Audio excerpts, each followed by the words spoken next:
Oui, mesdames et messieurs, c'est fini les vacances. Le Carré rond, saison 8, épisode 12. Avant que je fasse mes habituelles salutations, je veux transmettre mes plus sincères vœux de rénovation les moins compliqués possibles à notre ami Steve, qui a été victime d'Hydro-Québec, qui contrôle la météo, n'est-ce pas? Hein? On le sait, le projet HARP et tout ça. Et c'est la raison, bien sûr, pour laquelle il y a eu une inondation chez lui lors des crues massives que nous avons eues. Fait qu'avant qu'on parle à notre G-Central, qui lui, vient à peine de réouvrir les yeux, parce que c'est un travailleur essentiel et il travaille comme un bon. Steve, comment ça se passe? Fais-nous le résumé, là. On va-tu réchapper ça? Oui, on va réchapper ça. Bon. Comment ça se passe? C'est un véritable chantier. Mais là, je vais vous expliquer, boys. Vendredi, on est à la maison, moi puis Glenn. Puis une de nos amis qui nous contacte pour nous dire « Hey, si vous pouvez venir me donner un coup de main, ça l'inonde chez nous, j'ai de l'eau partout dans mon sol. » On fait comme « OK, on y va. » Mais moi, les bottes de pluie là, sont dans la cave. Fait que là, Guylaine, à part pour aller chercher ça. Et là, elle y va d'un tabarre, puis on le finira pas. Puis là, moi, je crie, je pense qu'elle a tombé quelque chose. Qu'est-ce qu'il y a? J'ai de l'eau dans mon sol, les boys, là. C'est entre 16 et 18 pouces d'eau, là.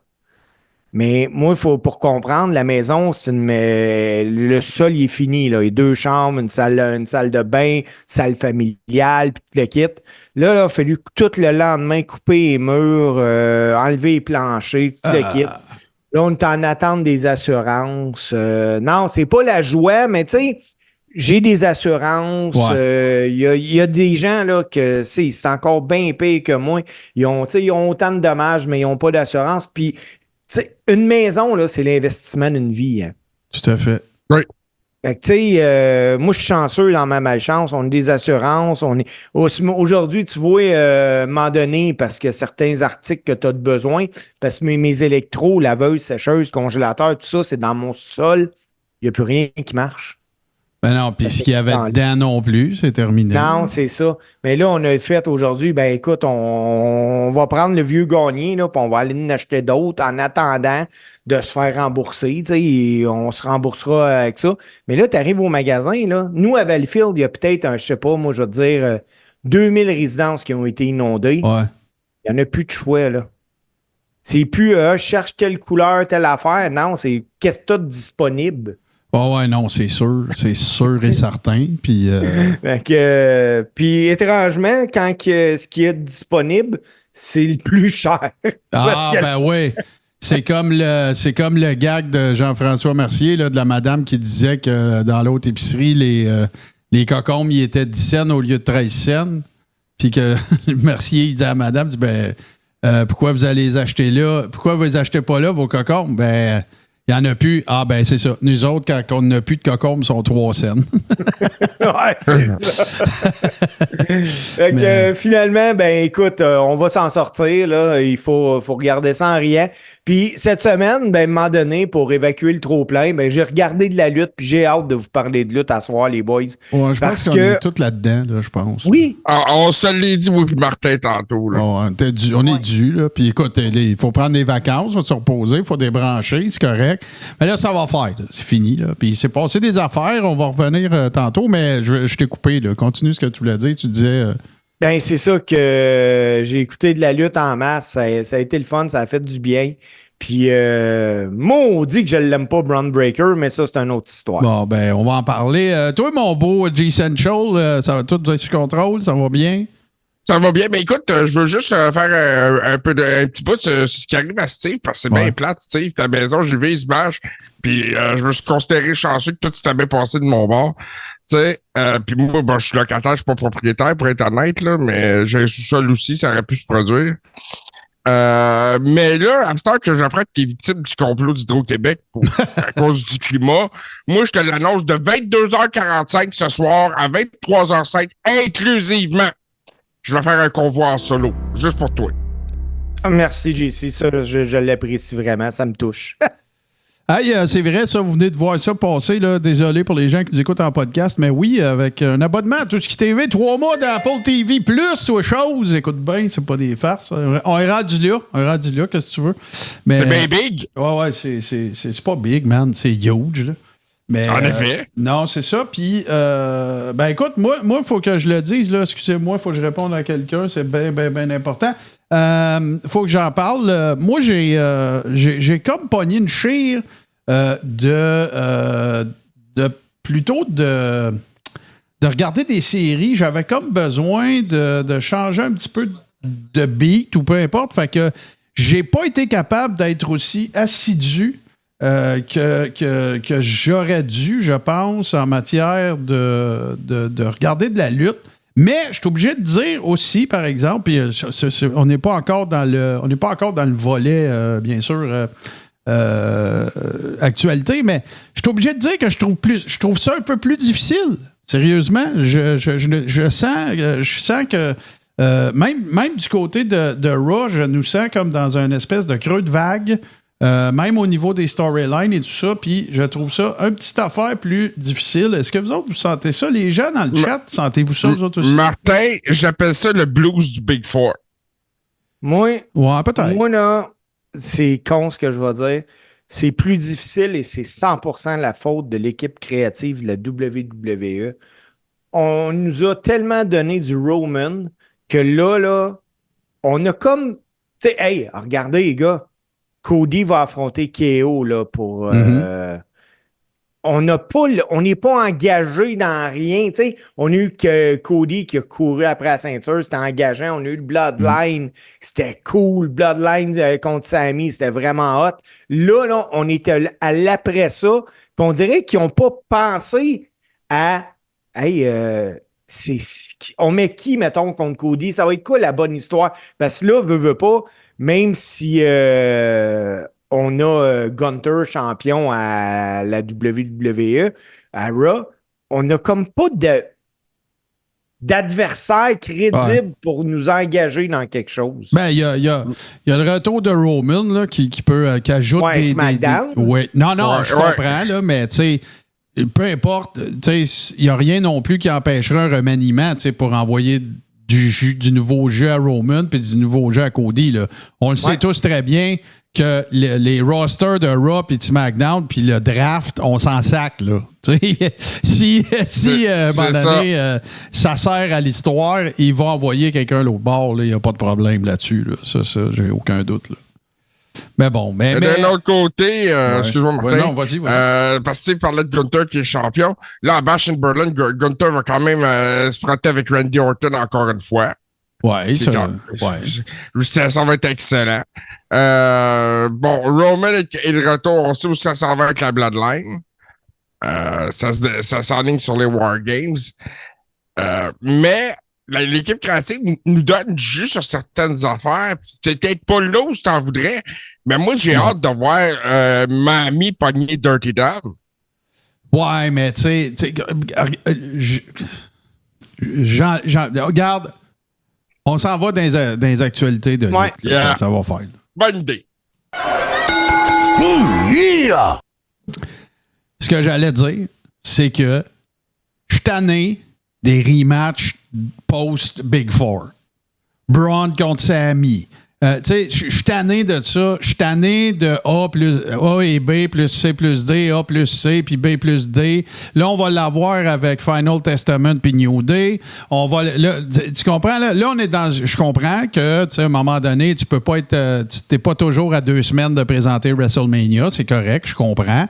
Sauf que là, tu sais, Tiffany Stratton, s'il arrive avec ça, il se passe rien. Money in the Bank, elle a rien fait à SummerSlam avec Nia Jax. Tu comprends-tu, là? Ça me donne l'impression que je pense pas qu'il y ait je pense pas que le banc soit trop long. Je pense pas que le banc soit trop court non plus. Je sens qu'ils sont pas en reconstruction, là, mais en redéveloppement de plusieurs affaires, de plusieurs storylines.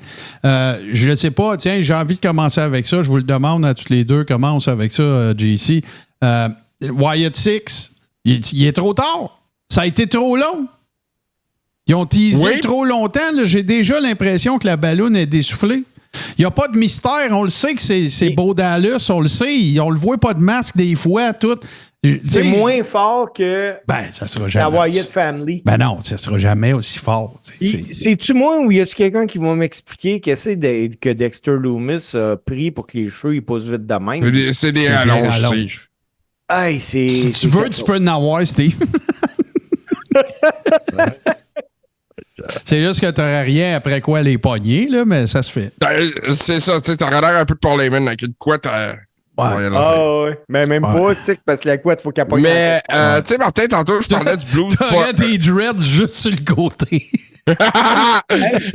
Une couronne de dreads. Je vais le faire, les gars, OK? Ouais. En fin de semaine qui vient, c'est pas drôle. C'est drôle. En fin de semaine qui vient, moi et ma fille, on va être sur l'équipe de sauvetage en plongeur pour les plongeurs parce que c'est le triathlon à Valleyfield, puis il y a des épreuves de natation. OK. Puis, un triathlon, vous savez, c'est quoi, là? C'est de la natation, du vélo, puis de la course à pied. Et là, on a un meeting cette semaine, puis ils nous disent, là, il ne faut pas faire une attention particulière cette année. Il y a 2 athlètes handicapés. Fait que là, moi, je fais comme, il n'y a pas de trouble. Je sais quoi, les handicaps? Et là, ils nous disent, il y en a un qui manque un bras. Mais là, moi, je m'imagine le gars nageant en rond, là. Puis, c'est pas drôle. Mais là, je fais comme, OK, puis le deuxième, elle dit, le deuxième est aveugle. Là, je fais comme, ben oui, je veux bien, mais vous n'êtes pas pour mettre des nouilles de piscine autour de tous les arbres, mais qu'il fasse sa course, hostie. Mais je trouve ça tellement. Tu fais des jokes à la. Ça fait penser au sketch d'Yvon Deschamps, là, tu sais, le défi. Les maganés. Ouais, c'est ça. Oui, les maganés. Ouais. Non, Mais mais évidemment que c'était un hommage, c'était pas. Non, lui, c'est un hommage. Il fait des questions, j'ai fait comme, ouais, mais là, il me semble qu'il y a de quoi qui marche pas. Puis là, ils nous ont expliqué comment ça allait marcher, que la personne non-voyante va avoir quelqu'un en canot avec une cloche, puis elle va le suivre. En vélo, ça va être un tandem. Des choses comme ça, là. Puis d'ailleurs, chapeau, parce que moi, C'est magnifique, Steve, que ces gens-là puissent faire ça.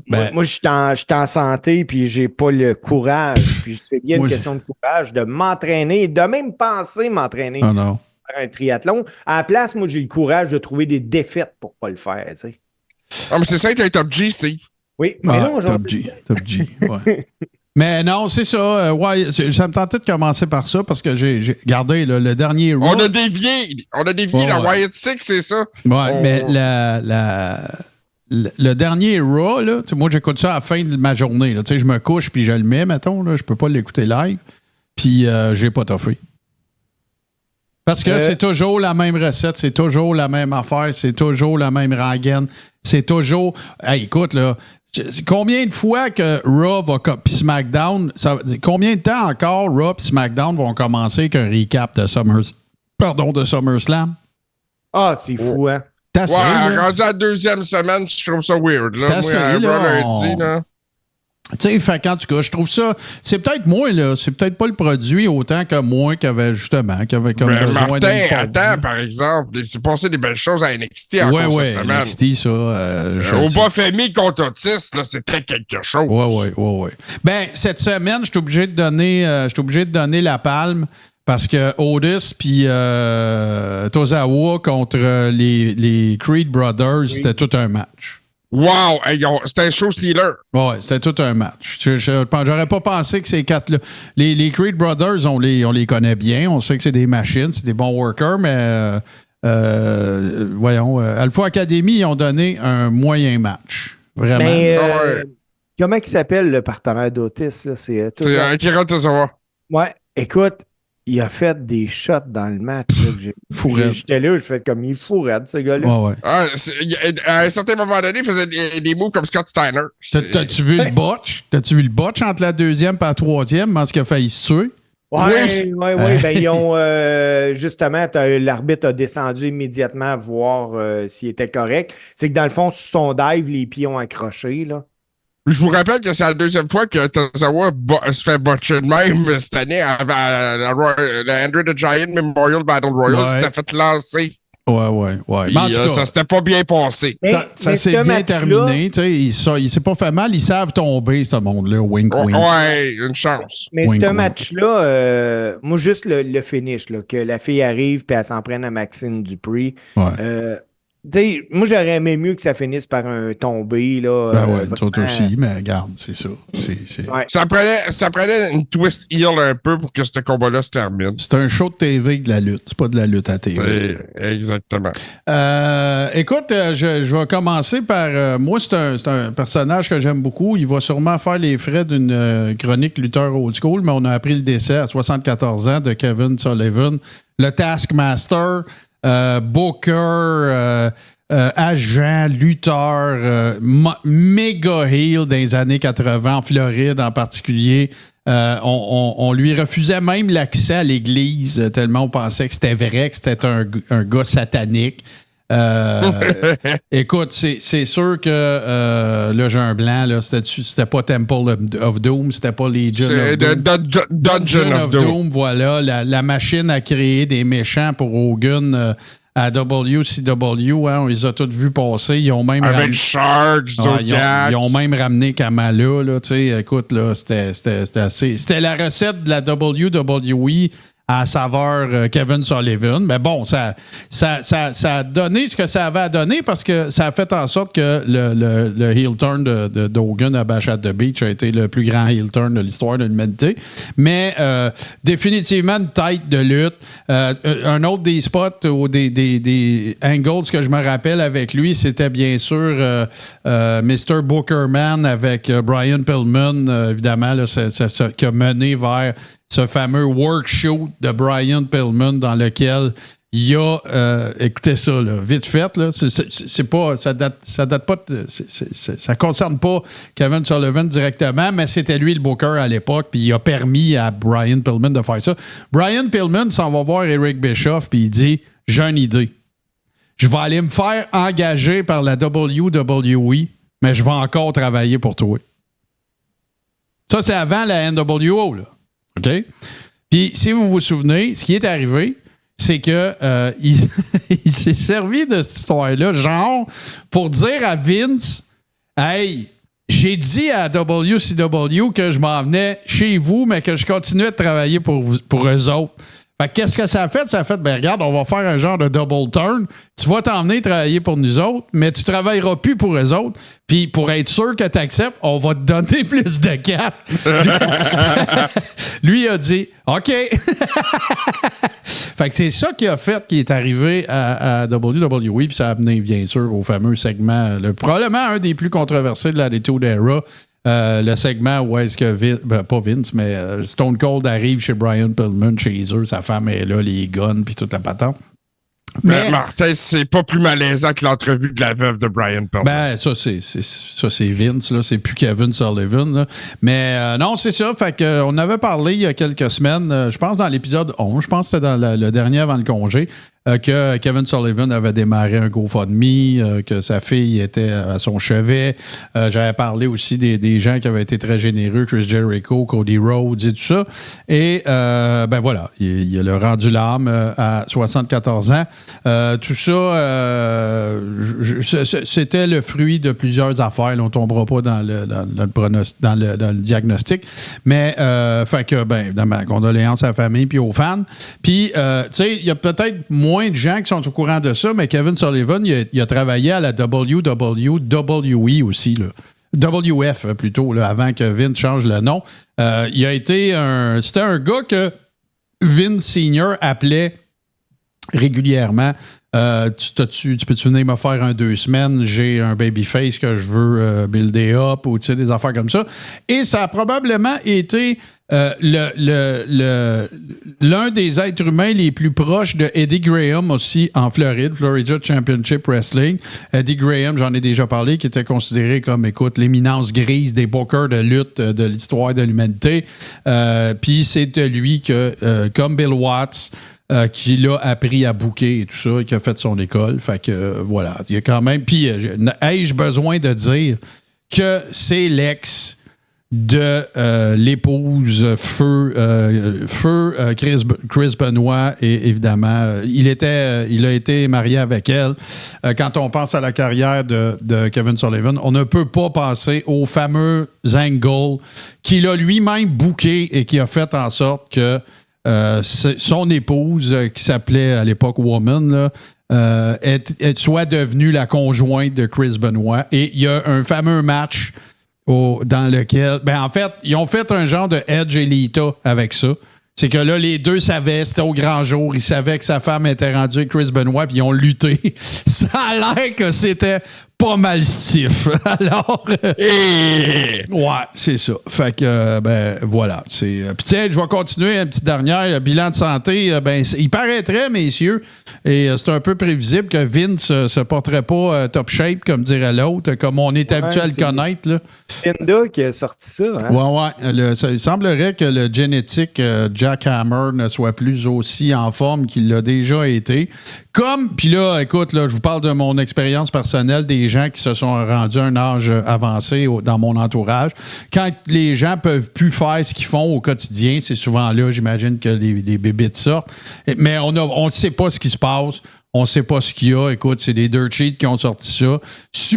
Un ancien employé de la WWE qui se serait fait dire par Linda McMahon que Vince n'était pas top shape. C'est tout, là. Il n'y a pas de diagnostic de rien, puis il n'y a pas de mots en C, puis il n'y a rien de ça, là.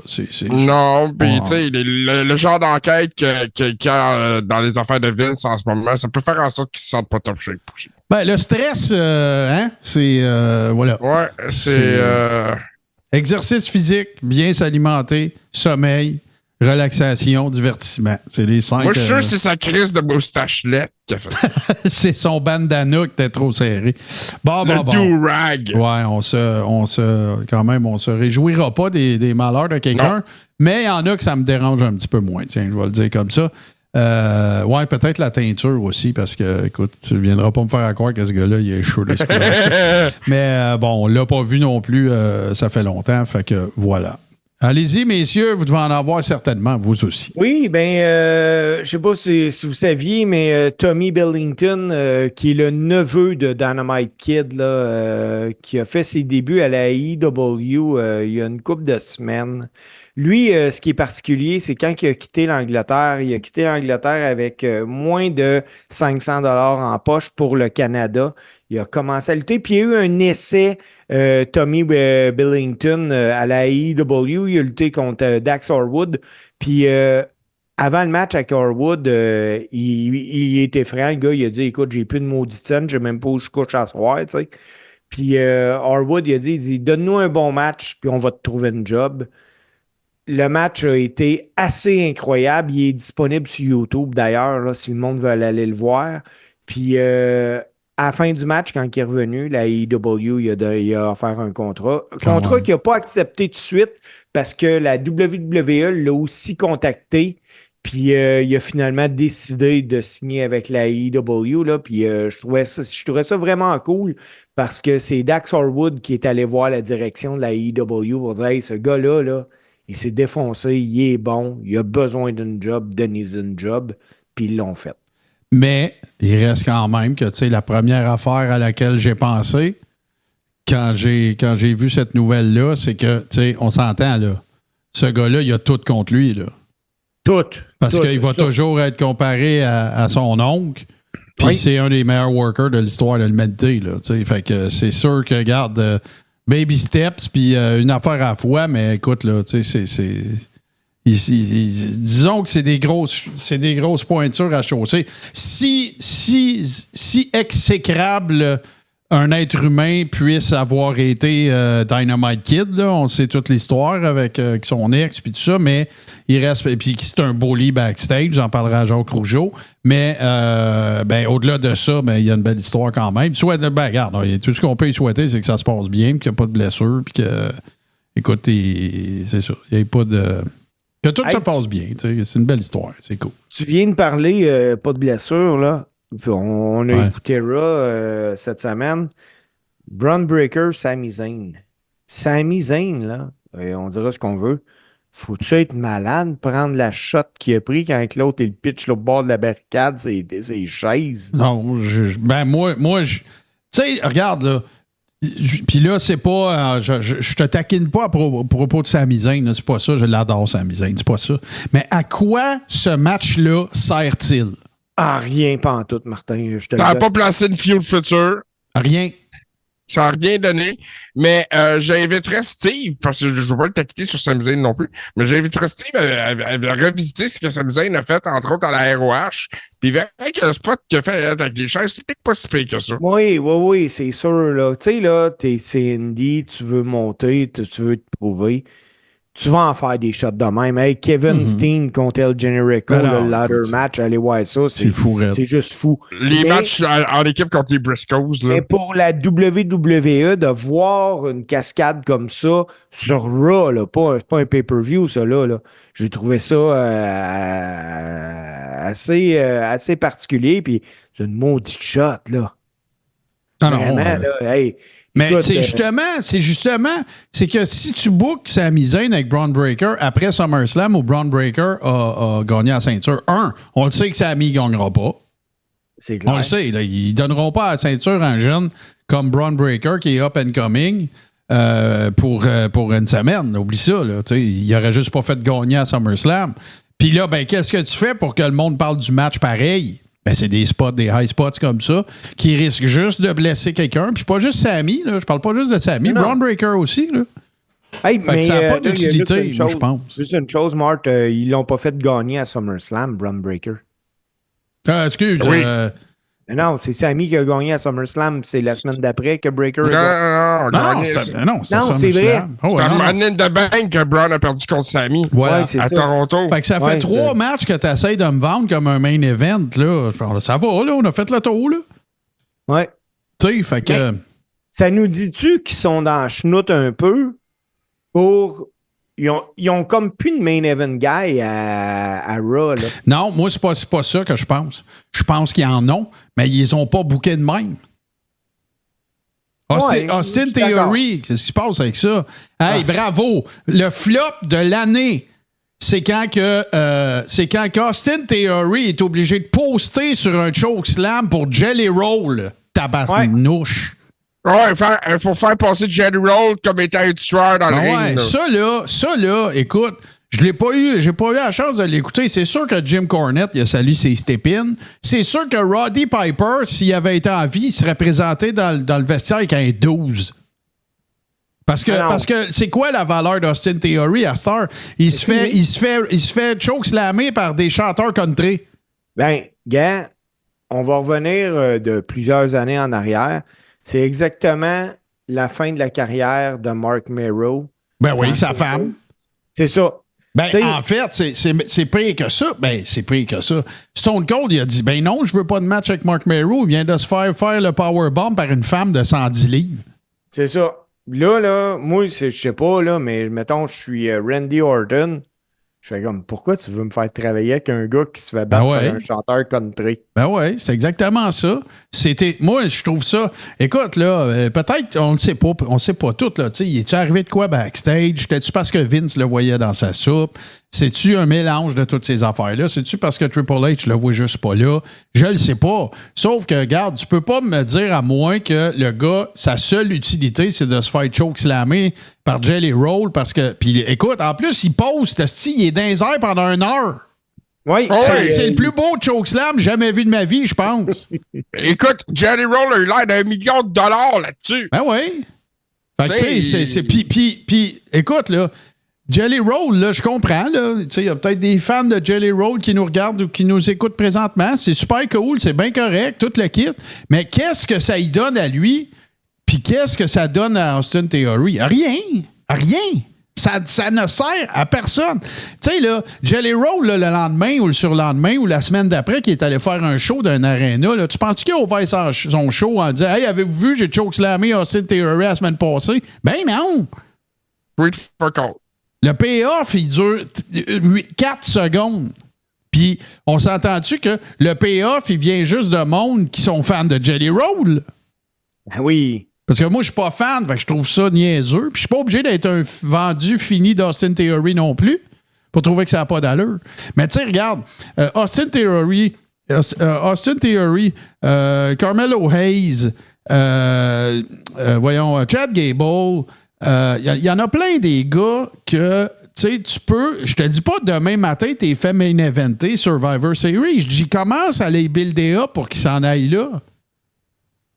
Tu sais, bon, OK, ils ont plugué Chad Gable, ils ont reparti, c'est American Made, OK, c'est correct, pas de problème. En plus, c'est drôle, c'est le titre de la toune qu'Hogan avait à WCW, American Made. Mais, fait que c'est ça, fait que tout ça, c'est des affaires qui font en sorte que, tu sais, ça me chatouille, ça me gosse, puis là, ben, ça fait que je m'attends à plus du reste, puis je l'ai pas. Tu sais, comme là, je suis super content pour Bronson Reed. Je l'adore, Bronson Reed, puis il est meilleur sur le mic qu'on pense. C'est juste qu'il n'y a pas assez d'opportunités. Mais tu sais, parfait. Mettez-les huge, puis faites-les péter Seth Rollins pendant 20 minutes. J'ai pas de problème avec ça. Ça veut dire qu'il est prêt pour Gunther. Il est prêt pour un paquet d'autres mondes, right? Parce qu'il est fou dans la tête, puis tout. Mais là, OK, on fait quoi? Il y a Dragunov. Il se passe quoi avec ça, là? Ah non, ce qu'on fait avec ça, là? C'est... Malheureusement, là, on dit des fois, il y en a. Tu sais, EW, il n'échappe, là, puis on le dit, mais je pense qu'il faut avoir le guts de le dire pour WWE aussi. Oui. Ils sont en train d'échapper Dragunov. Ben, mais depuis qu'ils l'ont monté, là. Il n'y a rien pour lui. Il a perdu contre Braun Breaker à Raw, je pense, 2 fois. Ouais, mais ils l'ont mis d'un rôle, tu sais, de troisième violon, là. Il est venu se mêler de Sami puis Braun. Regarde, il y a deux fios d'automatique de main. Là. L'IA Dragunov, tu bookes ça avec Gunther ou Braun Breaker, ça fait de l'argent, ça. Là. Oui, c'est du money garanti. Mais il ne voulait pas faire ça tout de suite. Ben non, je comprends. Mais buildez-les up, mais faites-les pas s'asseoir 2 semaines qu'on les voit pas à Raw. Mais là, il y a la renaissance de Pete Dunne. Moi, j'ai de la misère. Moi, j'ai jamais. Non, mais Pete Dunne, c'est un gars d'NXT. C'est un gars d'NXT UK, mais c'est pas un gars qui va. Je le vois pas là. C'est un bon gars. Il est bien bon, là. Mais c'est un gars. C'est ça. C'est un indie darling, là. Puis. Tu sais, présentement, puis moi, là, ce que j'ai le plus de misère, là, je pense à la lutte les dernières années. Là. Moi, j'aime me faire surprendre. OK? Ça arrive plus souvent, ça. Tu sais, Finn, là, qui a tourné le dos à Damien, là, ça m'a surpris. Moi, je m'en attendais pas de celle-là. Mais là, je regarde, mettons, la feud de New Day, là, Xavier Wood, là, je sais qu'il va tourner. Ben oui, c'est sûr. Le payoff est trop long. C'est ça. Tu sais, si tu veux, donne-moi pas l'occasion de m'en rendre compte. La semaine prochaine, bang, vire les heels. Fin. Tu comprends? Montre-moi-les pas 3 semaines à ruminer, puis être tanné, qu'il soit chum avec Big O, puis avec Odyssey Jones. Non. Regarde, ça fait des semaines que je parle avec Final Testament, puis ça fait des semaines que je le sais que je vais te backstabber. Fait que si ça fait des semaines que tu le caches, t'es pas obligé de me montrer que ça s'en vient pendant 3 semaines. C'est ça. Exact.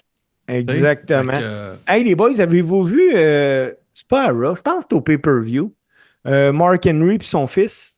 Ouais, ben j'ai vu que son fils a signé un deal, là. Ouais. Mark Henry et son fils étaient dans la crowd à Raw lundi. Ouais, parce que Mark Henry a avec un chandail son contrat de légende.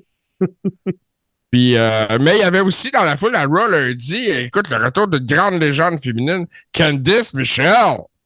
Ouais, mais... On s'en calisse. Ouais, c'est ça. Tu regarderas, JC va voir dans le chat de Zoom, s'il te plaît. Il y a un message pour toi. Ouais, j'ai vu. OK, parfait. Puis, je sais pas si vous avez vu, par exemple, tu parles de légende féminine, Becky Lynch. Ouais, ben, je m'en allais là.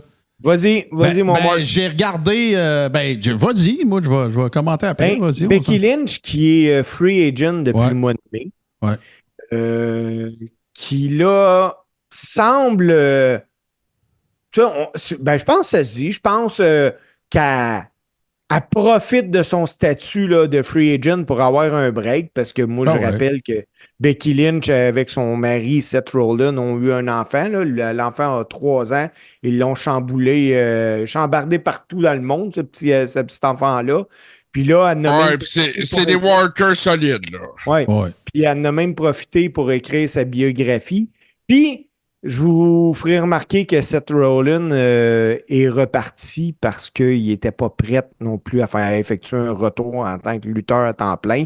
Donc, on va-tu revoir Becky Lynch bientôt? Parce qu'elle dit qu'elle a plusieurs opportunités devant elle. C'est sûr qu'elle peut aller travailler où qu'elle veut. Dans le monde de la lutte, là, selon moi, là, n'importe où. Là. Moi, je vais te dire pourquoi que je pense qu'elle va revenir. Puis c'est parce que ouais, vas-y. Becky... Moi, là, je suis Becky Lynch. Ils ont donné 1,5 à Mercedes Money, là. Ouais, mais je pense pas. C'est justement... Je pense pas que ça va être à propos de l'argent, là, parce qu'on s'entend que, d'après moi, ça va être sa dernière run. Là. Ouais. Fait que, c'est plus à propos du Legacy que le reste. Ben, moi, je pense que c'est ça. À moins que je me trompe très, très royalement sur qui elle est. Mais il y a toujours une question d'argent aussi. Ouais, mais tu sais, je veux dire, OK, mettons, tu as 1,5 à la banque, tu prendras pas la même décision que si tu en as 5, là, tu sais. Ah non, c'est sûr. Mais en même temps, tu sais, elle l'a vu qu'ils ont donné 1,5 à Mercedes Money, mais avoue aussi comment ils bookent Mercedes Money. Ben, ouais, mais... OK, mais regarde, OK, moi te dire ma réponse à ça, moi. Moi, je pense que Becky Lynch et Seth Rollins sont assez intelligents pour savoir que si Becky Lynch en allait à AEW, ils sauront pas quoi faire avec. Ah non. Pas plus dur que ça, là. Ils sauront pas quoi faire avec. Fait que quand même qu'ils donnent. OK. Puis, parfait. Mettons qu'elle se dit, bon, ben, je le sais qu'ils sauront pas quoi faire avec moi. Je vais y aller, puis ils vont me donner 2 par année. Ben, regarde, je veux dire. Puis, mettons, moi, signer 3 ans. Parce que je pense que ça doit être à peu près ça qui resterait. Ouais, t'es généreux à toi. Ouais, là, même un peu généreux. Mais tu sais, mettons qu'elle ne travaille pas tous les mercredis, là, ou tous les lundis, là. Tu sais. Mettons qu'on étire la sauce. Regarde, mettons 2. C'est un peu plus part-timer, là. Baisse ton micro, s'il te plaît, encore, JC, parce que tu piques. Moi, d'après moi, là, un 3 shows sur 4, là, ça a de l'allure, là. Ouais, c'est ça. C'est ça. Fait que. Moi, je pense juste que, tu sais, avec, OK, ou ben non, la seule autre affaire, c'est que Becky Lynch, elle dirait, je vais y aller parce qu'il y a plein de filles avec qui j'ai jamais travaillé. Ça, on a déjà entendu ça. Ou je veux aider une compagnie à builder up, un peu comme Dolph Ziggler a fait, un peu comme Brian. Ouais, c'est ça. Tu sais, c'est toujours un peu c'est sûr, là, il y a plein d'éléments inconnus. Tu sais, c'est quoi ces motivations intrinsèques à Becky Lynch? Mais je pense pas, à moins que, comme je vous dis, je suis pas dans sa tête, mais je pense pas que ce soit juste l'argent. Tu sais, être en couple avec un gars, c'est compliqué, là, travailler pour 2 promotions différentes. Tu sais, l'horaire, en plus, il y a un enfant à bas âge. C'est pas comme Rhea Ripley puis Murphy, là. C'est pas la même affaire. Ils n'ont pas d'enfants, eux autres, là. Bon, on se revoit en fin de semaine, ça leur, puis that's it, là. Ouais. Fait que, en tout cas, c'est sûr que ça va être à suivre. Salut, les Illuminés. C'est sûr que ça va être à suivre, sauf que moi, personnellement, je la vois pas à AEW, mais ça n'a aucune importance. Où c'est que je la vois, c'est elle qui va décider. Mais tu sais, je la vois pas à TNA. Je la vois pas à... Sinon, la seule autre... Regarde, la seule place que je la vois, pour vrai, là, c'est New Japan. Oui. Je la verrais là.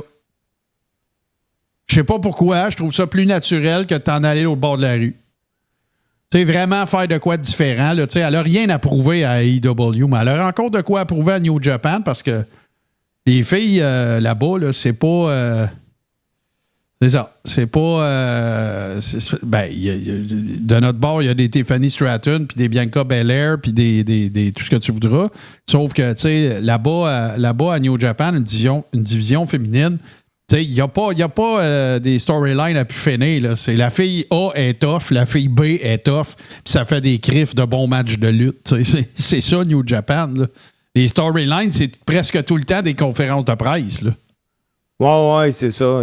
C'est beaucoup plus axé sur les performances dans le ring. C'est ça, tu sais. Fait que là, il y a une conférence de presse après le gala. Le gars qui veut se pogner avec, il jump, tu sais, il bombe la conférence de presse. Puis je veux te péter à gueule, mon hostie.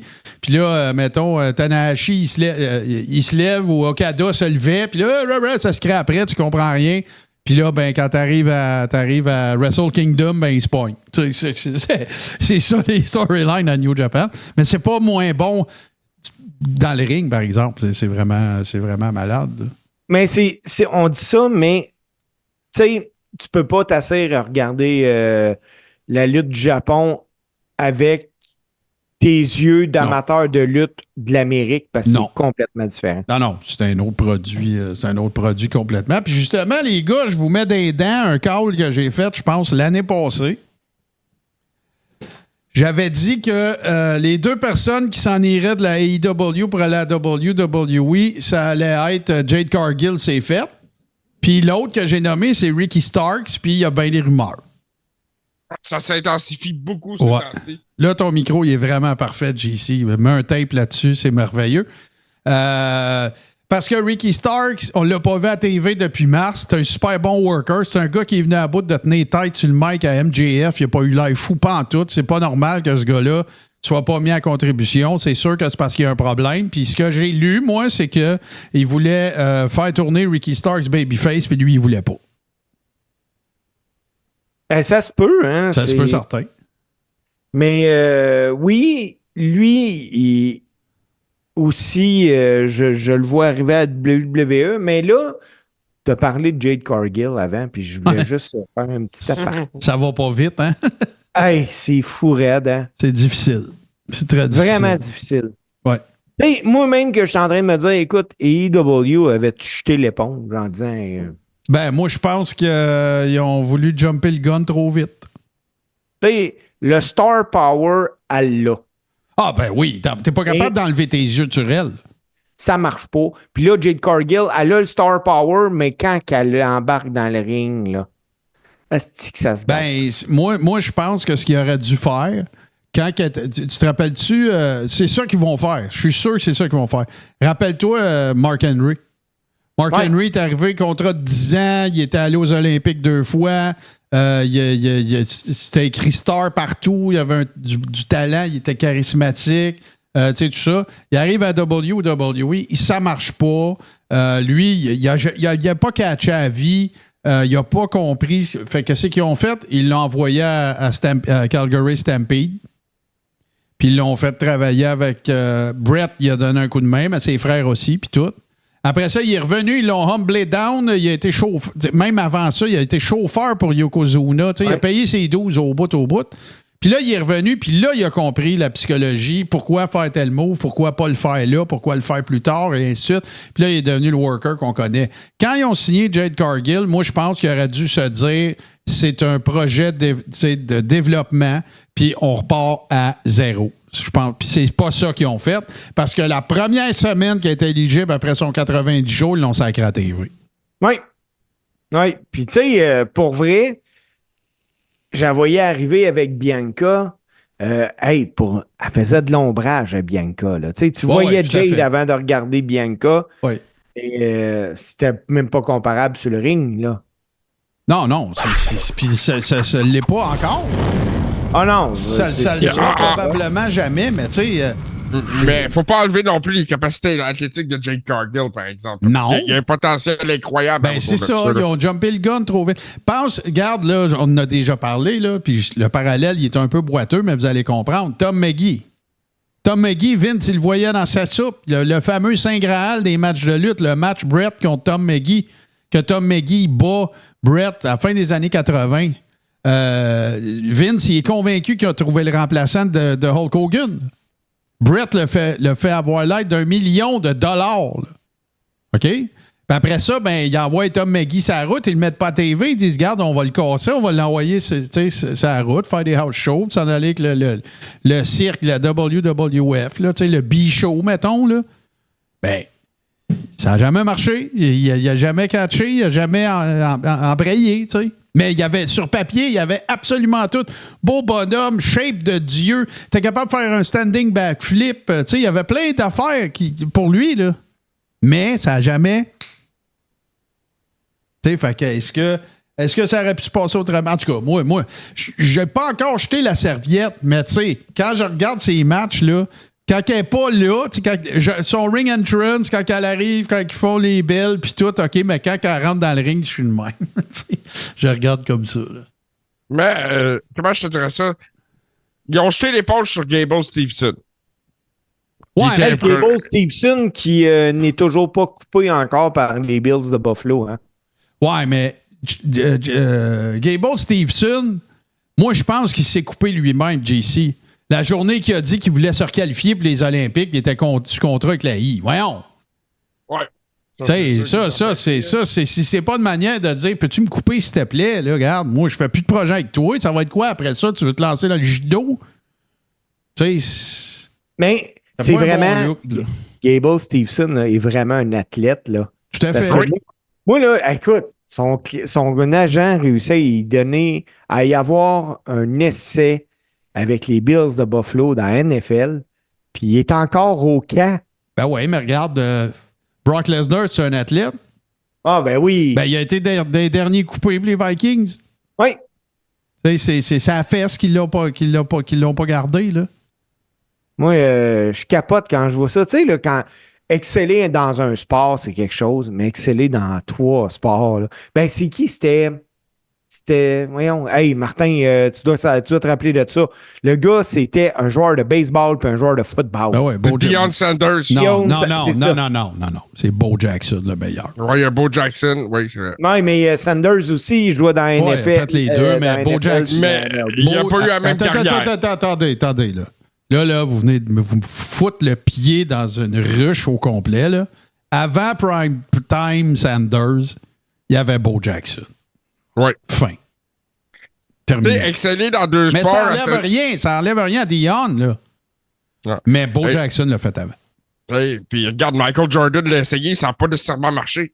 Ben, ça n'a pas marché pantoute. Ouais, c'est ça. Regarde, c'est-tu David Winfield qui a joué pour les Blue Jays de Toronto quand ils ont gagné la Série mondiale? Ouais. Le gars, il avait des scholarships dans 3 sports. C'est ça. Écoute, baseball, là, football, basket, je pense.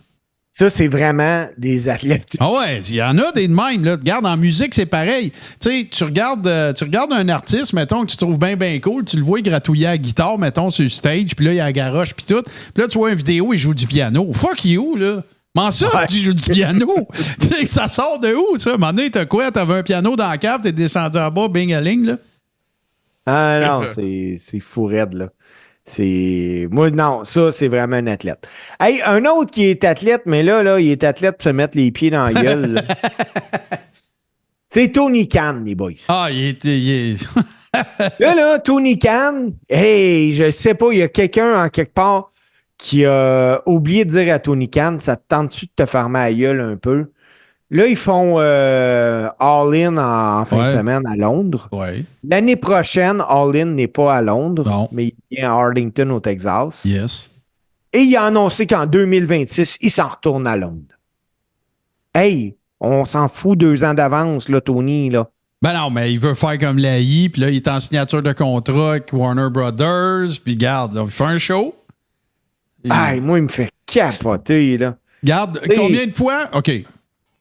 Regardez bien, là. C'est super simple. Il y a une grosse rumeur pour All-In, l'arrivée de Shane McMahon. Bon, regardez bien, là. Combien de fois c'est arrivé qu'on parle plus de Triple H que de l'AI depuis que Vince est parti?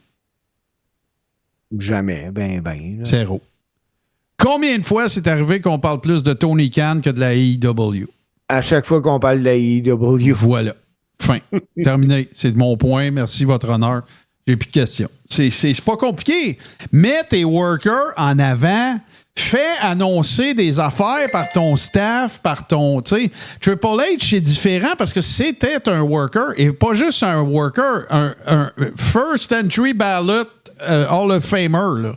OK? Le gars, il a été genre champion du monde 14 fois. Tony Khan, là, t'es pas un worker. Arrête de worker. Tu sais, là, à toutes les fois que Tony Khan s'en va dans le ring annoncer quelque chose, ça n'a plus aucune importance. On s'en sac. C'est one of the boys. Pourquoi? Parce que c'est ses petits amis.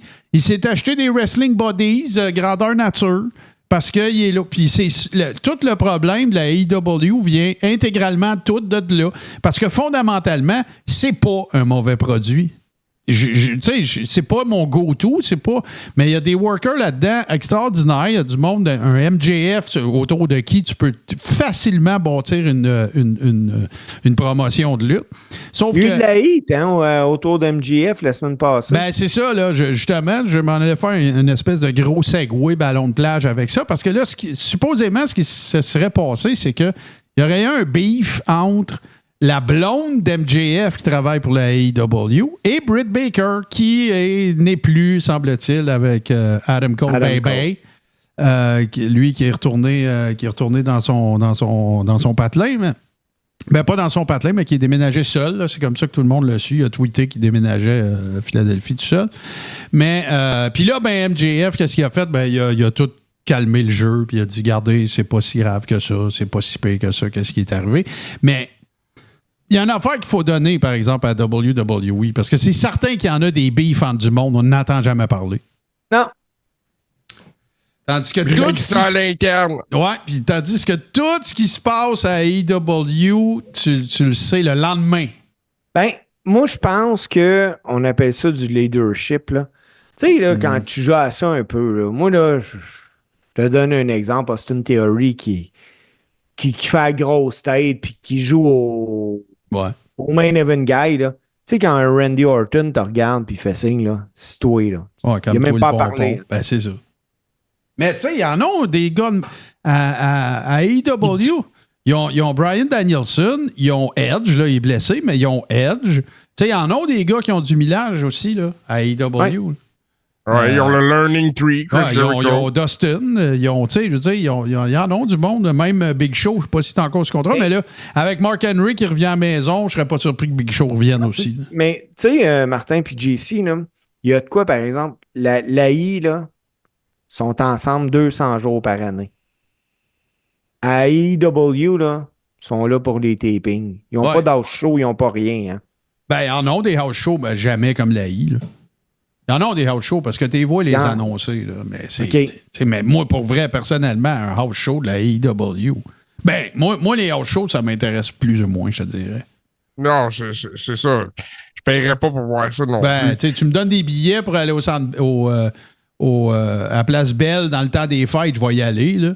Mais tu sais, je verrai pas fou parce que la I vient pour un house show. Mais ça, c'est moi, là.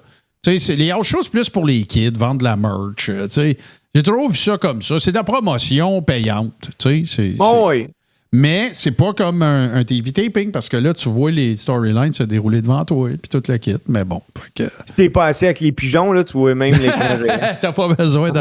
Oui, Jericho, Christian, voilà, on me ramène à l'ordre là, du monde qui. En effet, Christian qui est un leader là-bas. Tout à fait. Tu regardes, c'est un bel exemple, ça. Christian, là, revitaliser sa carrière dans une autre promotion. Bryan Danielson, même affaire, tu sais. Bryan Danielson, les gimmicks qu'ils ont donnés, puis sa ceinture écolo, puis toutes ces affaires-là. Hey, à AEW, on s'est entendu qu'on est fucking loin de ça, là. C'est un worker de worker. Puis il y a eu des matchs incroyables contre Will Ospreay, contre Okada, contre Takeshita, contre un paquet de monde, tu sais. Fait que j'accepte la proposition d'AEW que si je suis un gars qui capote sa lutte, j'en ai plus à AEW. Je suis d'accord avec ça. C'est vrai. C'est vrai. Sauf que ça blade trop. Puis ça fait trop de high spots, tu sais, des chair shots, là, carrés, straight up, comme dans le temps, là, comme Mick Foley puis The Rock, là. Ça a plus sa place, ça, là. C'est pas à propos de... On n'est pas... Ça a fait jaser, ça, y a un peu? Ouais, on n'est pas ailleurs. Ça a plus sa place. Point final, là. Il en va en tête. Ben non, il en va de la santé et des vieux jours des workers, là. Tu sais, les high spots, c'est d'un pay-per-view que tu fais ça, pas à TV. Pas à TV.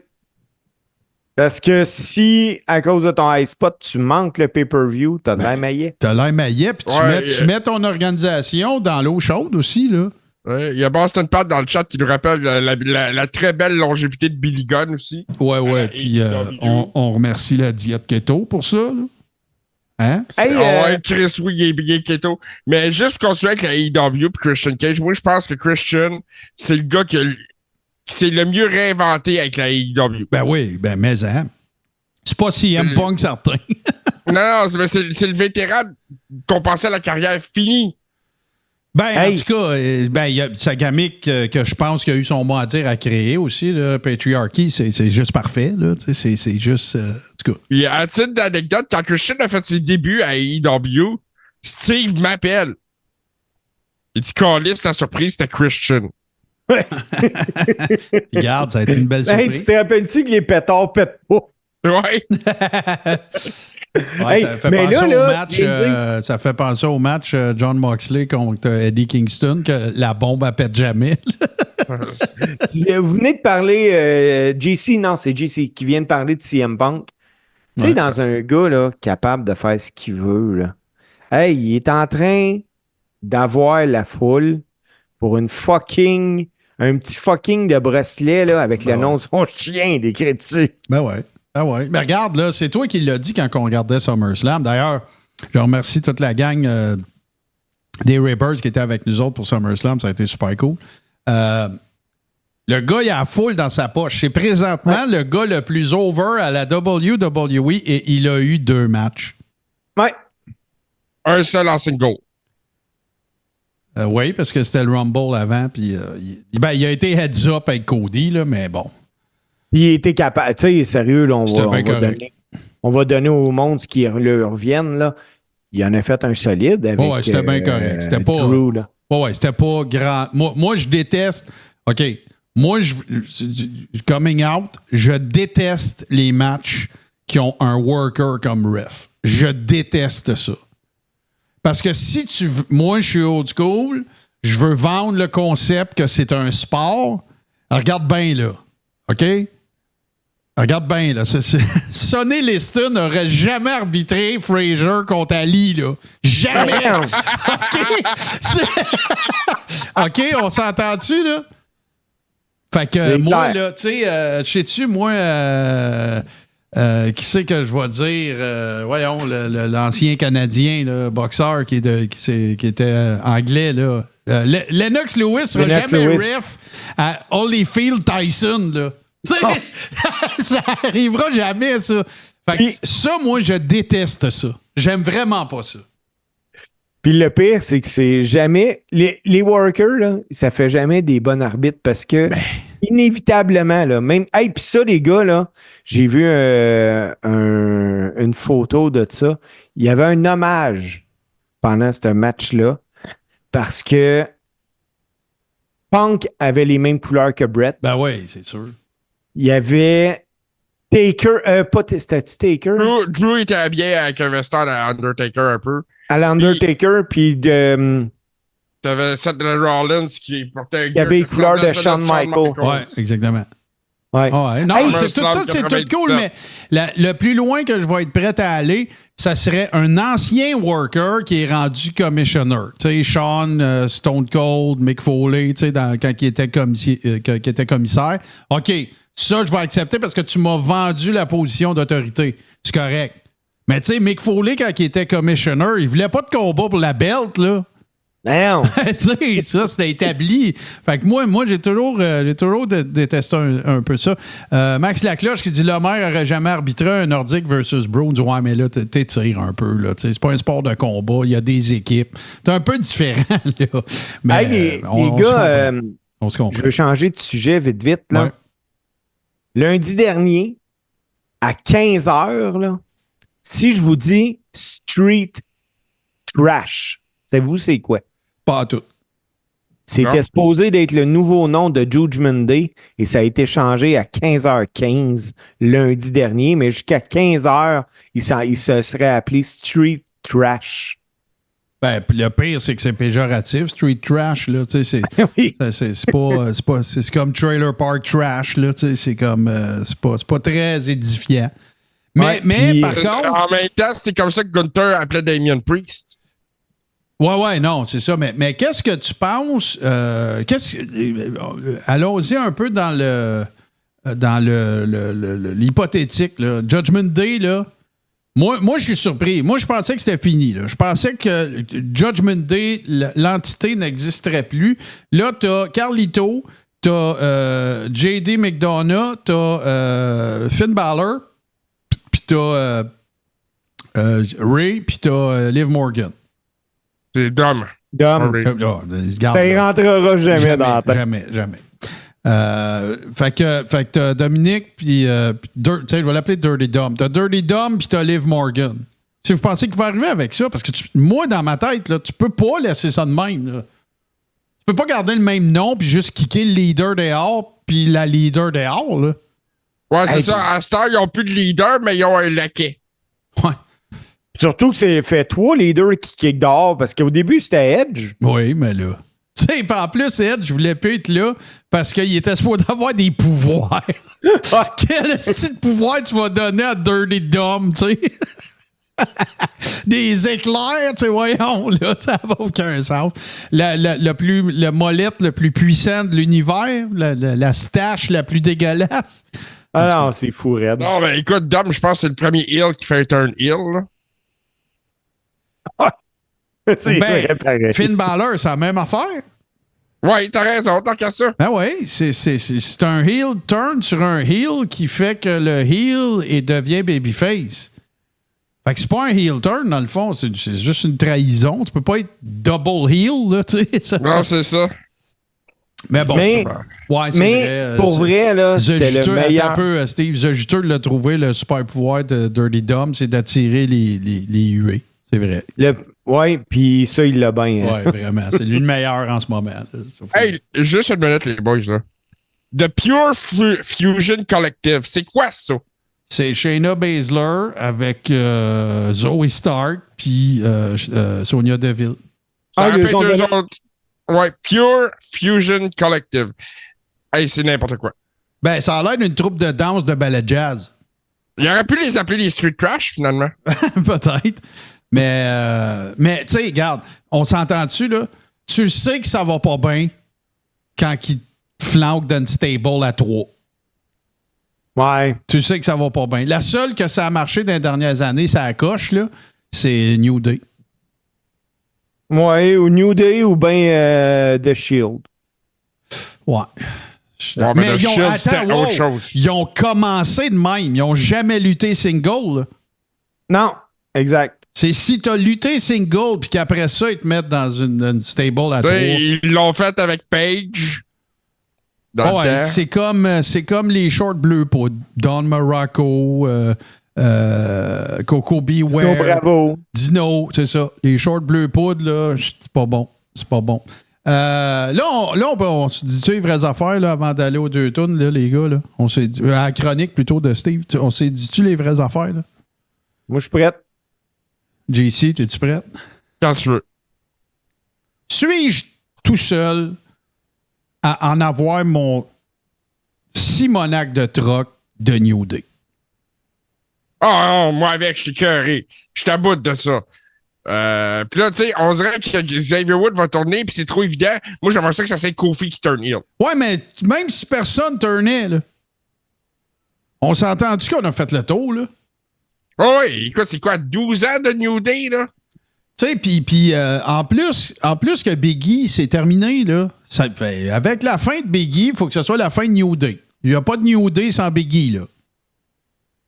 Moi, je suis d'accord avec toi. Ouais, je suis assez d'accord là-dessus aussi. La seule affaire que je vais trouver un petit peu dommage, là, il va avoir une run Xavier Wood en bad, là. Mais je vois pas qu'est-ce que tu peux faire avec eux autres. Non, moi non plus. Kofi, c'est pas mal terminé, là. Je pense que oui. Puis, hey, sérieux, là, si son argent n'est pas fait, là, il sera jamais fait. Mais Kofi a commencé dans les mêmes années que le Randy Orton puis The Miz. Il y a du village en arrière de la cravate. Là. Pas juste ça. Kofi, sa run d'argent, il l'a fait quand ils ont donné la belt aussi. Là. Ben oui. Tu sais, c'est là. Ça, c'était le merci beaucoup. Là. Le reste, c'est tout du bonus. Là. Oui, je suis d'accord. Puis...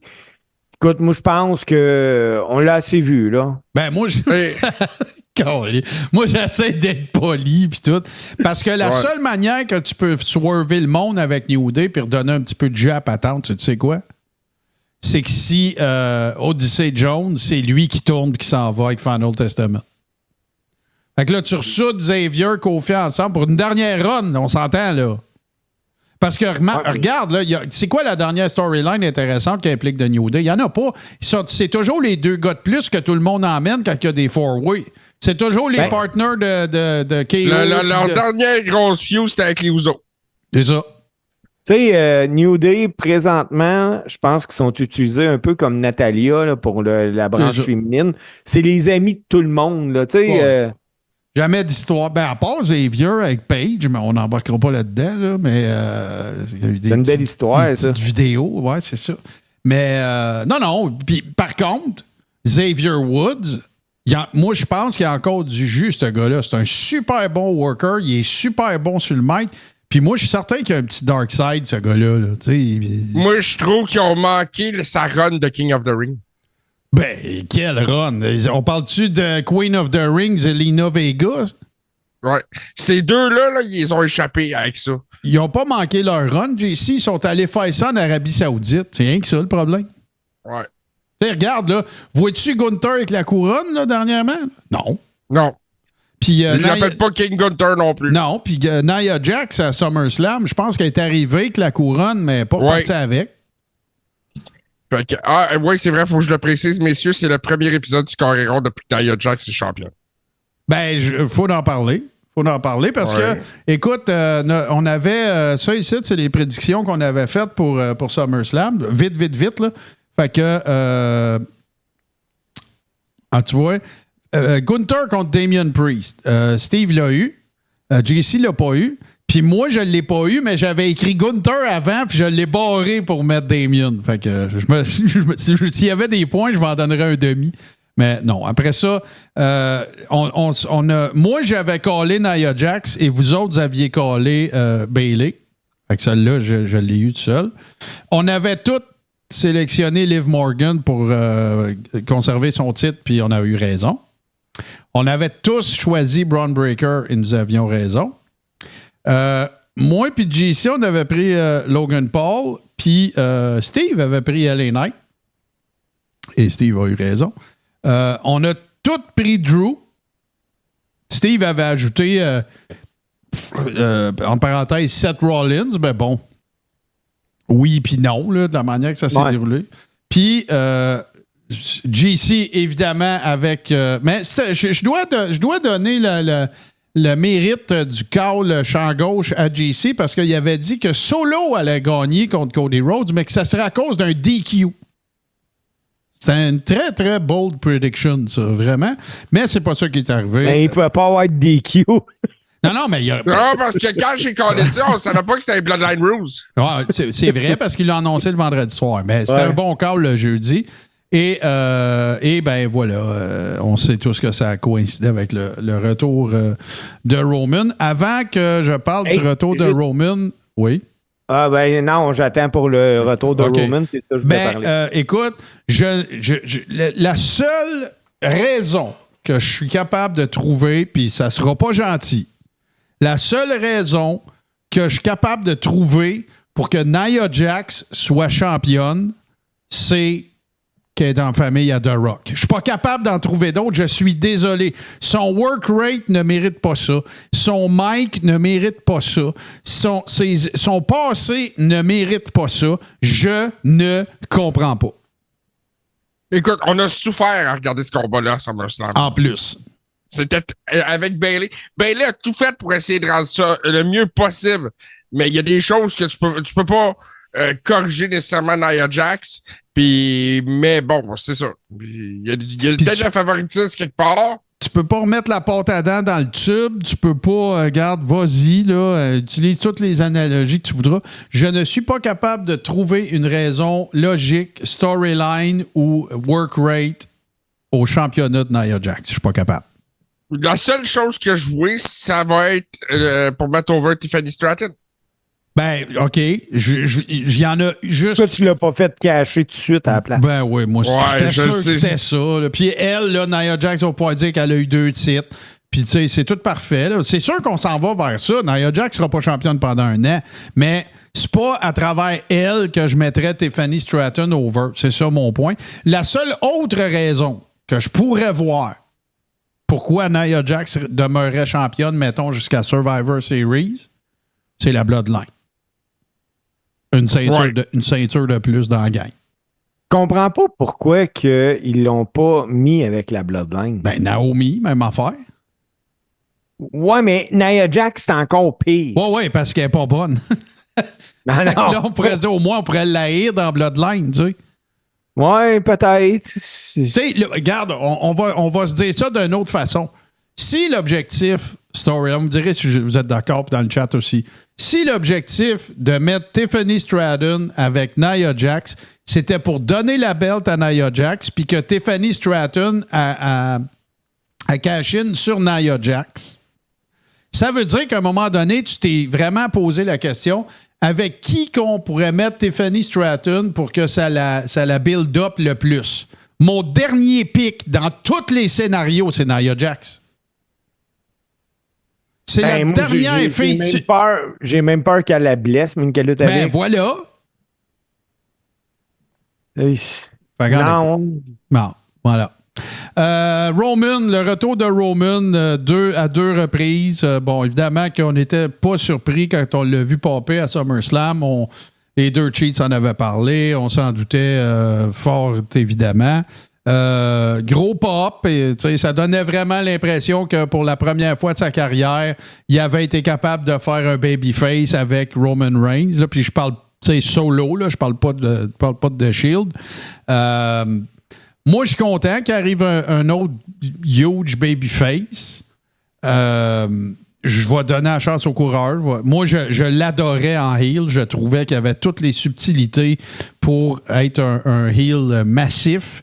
Et là, ben, l'histoire a voulu pour continuer la storyline. Puis tout. Puis le gars, on s'entend, le break qu'il a eu après Mania, il l'a mérité, là. C'est pas comme Brock Lesnar qui veut travailler part-time. Là. Écoute, 3 ans champion, la major storyline depuis 2 ans, il est dedans. Il a battu absolument tout le monde. Il a eu des bons matchs avec la très grande majorité du monde avec qui il a travaillé. C'était mérité. Fait que là, ben moi, je suis en mode très wait and see. On va voir qu'est-ce qu'il nous donne. Je vais voir comment il est booké. Mais son congé était mérité, puis moi, je ne jugerai pas pour ça. Puis je dirais pas, c'est un part-timer, puis tout. Non. Moi, ce que j'ai comme nouvelle derrière ça, ben, premièrement, là, les 2 heures qui ont suivi le retour de Roman à SummerSlam, il s'est vendu pour 800 000 $ de chandail OTC. C'est de l'argent sur un moyen temps. Lui, il a fait bouger l'aiguille marchandise. Là. Ouais. T'as-tu déjà vendu ça? Il y avait des belts de Roman aussi personnalisés, édition limitée, puis ils ont toutes vendues. T'as-tu déjà vendu ça, toi, pour 800 000 de bracelets roses adorables Steve Ace? Non, mais ça en ferait pas mal à 3 piastres chaque. Puis, quelque chose que... moi, écoute, j'ai lu ça, là, je le crois-tu, je le crois-tu pas? Je veux le croire, c'est pas pareil. Roman Solo et une victoire de Solo à cause de Paul Heyman. Parce qu'un Paul Heyman clean... C'est plate. C'est plate. Puis, pour les Survivor Series, j'entends beaucoup Bloodline contre Bloodline. Ouais, War Games. Et la Bloodline de Roman serait le Bloodline original composé de Roman Reigns, les Usos et Sami Zayn. Yes! J'ai collé ça il y a 2 mois déjà. Moi, je pense que j'attends encore l'arrivée de Hikuleo parce qu'il est signé. Je ne sais pas ce qu'ils veulent faire avec ça. Je ne sais pas. Il était là, hein? Moi, personnellement, si c'est un one night only, ça ne me dérange pas que Sami Zayn revienne avec la Bloodline. Mais pas on reboot puis on recommence. Puis ça n'était qu'un rêve. C'est du réchauffé. Un soir, OK, ça me va, là. Mais sinon, Sam Fatou aussi, bonne nouvelle, là, sa blessure, c'était mineur. Là, fait que, mais il s'était vraiment fait Jacob Fatou. Excusez. Jacob Fatou, sa blessure était mineure. Il a fait un high spot, là, il a sauté sur la table des annonceurs et s'est pété la jambe dessus. Il s'est magané, là, mais ça a l'air que retour sans problème. Puis tout, parce que, écoute, j'ai entendu Steve, moi, dire qu'actuellement, le meilleur worker à la WWE, c'était Jacob Fatou. Là. Il a dit ça. Là. Oui. JC, t'étais là. Oui, j'étais là. Puis moi, je peux vous dire une chose. Une chance que Steve m'a pas dit que le meilleur worker à WWE, c'était Tama Tonga, parce que là, j'aurais été déçu en tabarouette. Ben non, mais Jacob Fatou, les boys, là, Jacob Fatou, il n'est pas encore le meilleur. Ben, c'est ça. Puis, on n'a pas vu le meilleur de lui. Non, parce que là, tu sais, t'oublies des Gunther, t'oublies des Chad Gable, t'oublies, tu sais, il y en a d'autres, là. Le gars, il a juste pris une tasse de café, là, à WWE à date, là. Mais il est bon. Pour être bon, il est bon. Il est impressionnant. C'est un phénomène. Oui, il est très impressionnant. En plus, il remet en ordre, puis tout. Fait que là, hey, je veux qu'on en parle de ça vite, OK? On se donne 3-4 minutes. Fait que là, vous avez tous vu ça passer pendant notre congé. C'est vrai que Shane McMahon a rencontré Tony Khan. Il y a des photos, tout le kit. Il y a plein de monde qui ont confirmé. Puis là, ben, ça, it is what it is, là, comme on dit en anglais. Là, on verra. Tu sais, hey, Shane, tu sais, si ça lui tente de faire 1 million par année, puis se pitcher en bas d'une cage, puis se faire passer à travers des portes, bien, ça y appartient, là, parce que je vois pas ce qu'il y a à apporter d'autre à part son nom. OK? À moins que tu le mettes boss d'une faction de heel ou quelque chose. Mais Vince Russo, lui, il a décidé qu'il se shootait au beurre de peanut avec ça. Puis lui, il pense que ça veut dire que c'est Shane qui arrive tranquillement dans la patente parce que lui puis Vince veulent acheter ça. Tu sais, des fois, j'ai l'impression que Vince Russo, c'est le Maxime Ouimet de la lutte. Ouais. Steve, accordes-tu une quelconque crédibilité à cette affaire-là? Ben, moi, j'accorde une crédibilité que possiblement que Shane va arriver à la AEW. Puis pour la AEW, je le souhaite que ça l'arrive. Mais pour les affirmations de Vince Russo, je vais repasser. Ouais, vas-y. Juste comme ça, tu sais, je le souhaite vraiment parce que juste comme ça, là, la WWE a généré des bénéfices de 707 millions pour le premier 6 mois de 2000... non, 714 millions, je suis désolé, pour le premier 6 mois de 2024. Et le UFC, 707 millions. Oh ouais, donc, c'est ça. On parle de 1,5 milliard pratiquement, là. Fait que je pense que Tony, écoute, j'y souhaite qu'il arrive de quoi qu'il puisse... sortir la tête de l'eau, là, même s'il est milliardaire ou whatever. Là. Je pense que l'arrivée d'un Shane McMahon pourrait vraiment faire bouger l'aiguille. Ouais, moi, je pense pas qu'elle va bouger longtemps, Steve. Faut quand même préciser quelque chose. Là. Quand Steve dit bénéfice, là, ça, c'est pas de chiffre d'affaires. Là. C'est ce qui est resté après. Là. C'est des profits. Ça. Oui, un bénéfice, là, c'est pas un chiffre d'affaires. C'est pas le top line, c'est le bottom line. Okay. Mais en même temps, la AEW, là, la WWE se casse pas la tête à savoir s'ils vont lui voler des parts de marché. Hein. Non. Non. Pas avec les ratings qu'ils ont. Tu sais, puis en même temps, là, je vais y aller avec la AEW puis Shane McMahon, là. C'est exactement ça que la AEW a besoin. Un autre gars dans la cinquantaine qui est connu pour aller en business pour lui-même. Ça, c'est le call 2024 à date. Là, c'est ça. Ça va tellement aider la AEW, ça. Ah, vraiment, vraiment. Hey, les gars, on va aller à la chronique à Steve, mais avant ça, on va faire une petite pause. Et je vous invite, parce que vous allez voir le teaser de ça. D'ailleurs, on parlera pas, les gars, parce que je vous invite fortement à l'écouter. Demain soir, exceptionnellement à 19h30, sur les ondes, bien sûr, de Touski TV. Ça va être Maillet TV avec mon chum Nick Dénommé. Et on va faire le best-of de l'année 2020 des montages et des trucs qui ont été faits. Ça va être sauté en sacrifice. Ben, tiens, regarde, pour vous donner une idée, voici ce que ça risque d'avoir l'air. Fait qu'alors, cette vidéo-là s'adresse aux personnes qu'on appelle les gens mal informés. Plus communément.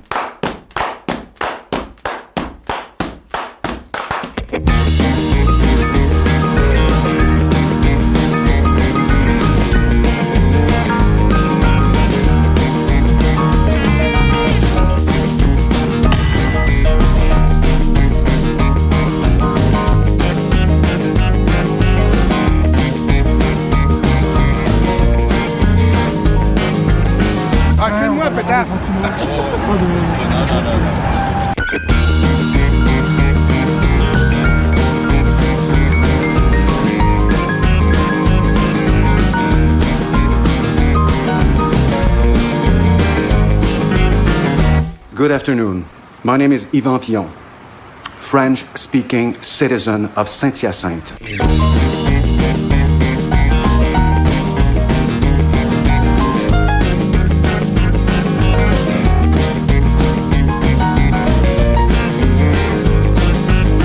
Le COVID.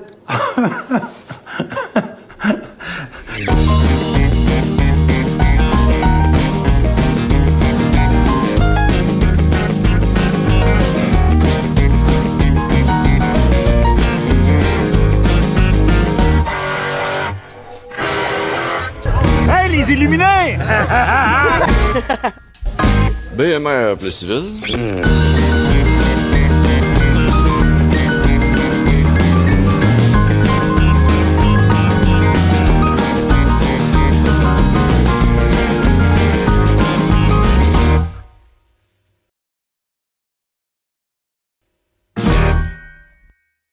And what you gonna do when Hulkamania run wild on you? Tu penses pas, toi, qu'on va avoir du fun? Alors, c'est une invitation demain soir, ici même, 19h30. Normalement, ça commence à 20h, mais on a tellement de stock. J'ai passé la soirée d'hier avec Nick à inventorier tout ça. Et regardez, les guenilles sont déjà prêtes. C'est sûr que ça va régurgiter demain. Mais... avant de se rendre à demain, on s'en va à Steve, qui nous a préparé une chronique. Moi, j'adore ça. Et je t'avertis, je suis pas mal bon là-dedans, Steve. Fait que donne-moi pas de la marde si je te donne des affaires avant que tu les dises. Que sont-ils devenus? Ou que sont-elles devenues? Steve, la parole est à toi, mon cher. Moi, là, c'est que là, on a eu une pause. Puis, je me suis demandé, je pense m'ennuyais de vous parler de lutte. J'ai commencé à fouiller. Hey, tel gars, il fait quoi, Star? Puis, des choses comme ça. Puis, je n'ai découvert des drôles, mais je n'ai gardé aussi des drôles. OK. Puis, le premier, c'est Brian Knobbs. Mm-hmm. Lui, il était membre de la mythique équipe, les Nasty Boys. Il a été dans nos écrans pendant plusieurs années. Ami personnel, d'ailleurs, de Hulk Hogan. Son body qui traîne partout. Ça, oui, et j'ai découvert que Brian Knobbs était marié à la sœur de Greg the Hammer Valentine. Knobbs a été, en 2009, la mascotte des Devil Rays de Tampa Bay, de l'équipe de la MLB. Ça, je savais pas ça. Avec le costume, tu parles. Oui, avec le costume. Lui, là, qui court comme un pardu. Là. Je sais pas s'il sniffe les dessous de bras du monde. Il est également apparu en tant que panéliste là, dans le jeu pour enfants Nichols Odeon, puis dans le jeu vidéo du même nom. Knobbs dit qu'il... Attends, ils ont mis Brian Knobbs à Nickelodeon. Oui. Ouais. Wow! Et il dit que ça a été une expérience inoubliable pour lui, qu'il a vraiment aimé faire ça. Un autre gars que j'ai réussi à trouver, là, puis lui a fallu que je creuse, parce que lui, contrairement à certains que j'ai trouvés, lui, je voulais trouver ce qu'il était devenu. Puis je l'ai trouvé sur Linkit. Il y a un profil correspondant à Steve DiSalvo, qui est actif. Steve DiSalvo, qui a été connu sous le nom de Steve Strong. Dans le temps, là, à lutte internationale, là, je pense que c'était un de mes... Pas pour ses qualités de worker, là, mais c'était un de mes préférés. Ouais. Lui, j'ai réussi à trouver qu'il est désormais rendu coach de vie. Puis il s'identifie comme recruteur technique depuis 13 ans. Puis il affirme écouter les gens puis leur offrir les opportunités qui correspondent le mieux à leurs objectifs puis leurs aspirations. En 2 mots, si ton but, c'est d'aller courir 100 km, il va te donner les outils pour y parvenir. Son corps avait utilisé beaucoup d'outils aussi à l'époque. Ah oui, il était keto sur un moyen temps. Un autre que j'ai trouvé, puis lui, c'est particulier parce que quand j'étais jeune, là, puis là, je parle 4-5 ans là, à peu près, là, je me souviens de le voir. Puis moi, là, c'est dans ma tête d'enfant peut-être, moi, j'étais persuadé que ce gars-là, c'était l'incroyable Hulk, mais que quand il faisait de la lutte, il était juste pas en vert. Puis je parle de Don Muraco. Moi, je trouvais qu'il ressemblait à Lou Ferrigno. C'est vrai, un peu. Mais te rappelles-tu les veines par rapport qu'il y avait? Il y avait des veines sur ses veines. Oui, mais le pire, là, c'est que si tu le regardes de worker des débuts des années 80, ça n'a même pas d'allure comment c'est pas le même gars, là. Puis quand le keto est arrivé là, dans le locker, ben là, écoute, les veines partout, puis tu sais, des grosses veines, là, tu sais, là, puis des curves weird comme Batista, là, tu sais, vraiment, là, wow. Oui. Lui, après sa retraite, il est retourné à Hawaï, puis en 2003, il est devenu le cofondateur de la Hawaii Championship Wrestling, une fédération de lutte à Hawaï. Il s'est occupé de ça. Martin, il est-tu encore vivant, par exemple? Je pense que oui, parce que il y a jusqu'à relativement récemment, il participait à des podcasts puis tout ça. Si j'oublie après les 3 lettres, mais WSI, là, c'est un gars, un up-and-comer depuis 1 an ou 2 qui fait beaucoup de trucs. Là aussi, il y avait un podcast avec Shane Douglas. Là, il en fait un avec Steve Richards, Dirty Dutch Mantel, tout ça. Fait que puis je pense qu'il l'avait reçu il n'y a pas si longtemps. En tout cas, s'il n'est plus des nôtres, ça fait pas longtemps, mais je pense qu'il est toujours des nôtres. L'autre gars que j'ai envie de vous parler, parce qu'il va en avoir quelques-uns, lui, de son vrai nom, Scott Ronald Garland. Lui, on l'a connu sous le nom du ring de Scotty 2 Hotty. Lui, il est pompier à Orlando, en Floride, depuis juin 2013. Après sa graduation, il a suivi une formation également pour devenir technicien médical d'urgence. Mais dans sa vie personnelle, il se passionne pour Disneyland, puis il passe tous ses temps libres-là avec sa famille. D'ailleurs, Mick Foley le surnomme le psychotic de Disney. Ben, comme Mick Foley, lui, c'est le Père Noël. Là. Ouais. C'est un peu la même affaire. Puis Scotty 2 Hotty, par exemple, en tout cas, jusqu'à tout récemment, il est consultant aussi pour la AEW. Il donne un coup de main, genre backstage, puis tout, mais il n'est pas agent, là. Je pense que c'est plus en coaching, puis tu sais, regarde les matchs des gars, puis moi, j'aurais fait ci, moi, j'aurais fait ça, là. Oui, juste de même, là, parce que c'est pas dans la chronique, mais c'est pas, je le sais, un des gars, là, présentement à WWE, que lui, dès qu'il arrive dans une nouvelle ville qu'il n'a jamais été ou un nouveau pays, faut qu'il aille visiter un zoo. C'est Kevin Owen. Ouais, lui, c'est passionne pour les zoos. C'est pas parce que ses enfants trippent là-dessus ou de quoi? Oui, effectivement. Le prochain que je vous parle, les boys, c'est John North. Lui, on l'a connu sous le nom du Berserker. Puis après avoir pris sa retraite de la lutte... Oui, exact. Lui, il est allé travailler chez le concessionnaire automobile de son frère, soit le Northeast Motor à Hilltop dans le Minnesota. Il est aussi passé par l'émission, le Judge Mathis. Ça, c'est la version anglaise de l'arbitre au Québec. Ouais. Lui, il a été poursuivi par Kristen Smith, avec qui il s'était lié d'amitié dans le cadre de la mise en place d'un programme de lutte contre la toxicomanie. Puis pendant l'émission, il a même déclaré qu'il était sobre maintenant et abstinent depuis décembre 2016. Mais lui, là, il n'est pas dans le clic de Jesus Freak de Nikita Koloff aussi, là? Exactement, okay. Mais c'est là que je m'en allais, sans vouloir être plate. Il a toutefois fait une rechute, là, apparemment, parce qu'en mars 2019, il a été arrêté pour alcool au volant. John Nord, là, on s'entend-tu, là, on va le dire, là, puis ça a été dit des dizaines de fois avant, mais le plus gros rip-off de Bruiser Brody de l'histoire de l'humanité, là. Ça n'a aucun sens, là. C'est en plein ça. Lui, en 2019, à la suite de son arrestation, il a été aussi diagnostiqué avec la sclérose latérale amyotropique ou amyotrophe, comme on l'appelle, la SLA. Bon, ouais. Ben, c'est pas ce qu'il appelle la maladie de Lou Gehrig, ça? Oui, exactement. Ouais. Ça l'a confiné dans un fauteuil roulant. Oui, un fauteuil roulant. Puis, tu pensais que c'était quoi l'autre affaire? Je ne sais pas, man. Je ne sais pas. Moi, je pense encore au Continue, parce que je décollerai pas. Puis, il va passer le reste de sa vie là, dans un genre de CHSLD. Hey, l'autre là, que j'ai, les boys, c'est carrément drôle. C'est quoi, tu pensais à un lazy boy? Je sais pas où j'avais la tête. Okay. Moi, pas de lazy boy, je n'ai plus, vous l'avez acheté. Clipper ça. Hey, l'autre, les gars, je sais pas si vous venez d'Alex Wright. Ouais, ben oui. Oui. Berlin. Oui, lui, il était destiné à des grandes choses, là. C'est un fils de lutteur, ça. Oui, puis la WCW le voyait dans sa soupe, là, visiblement.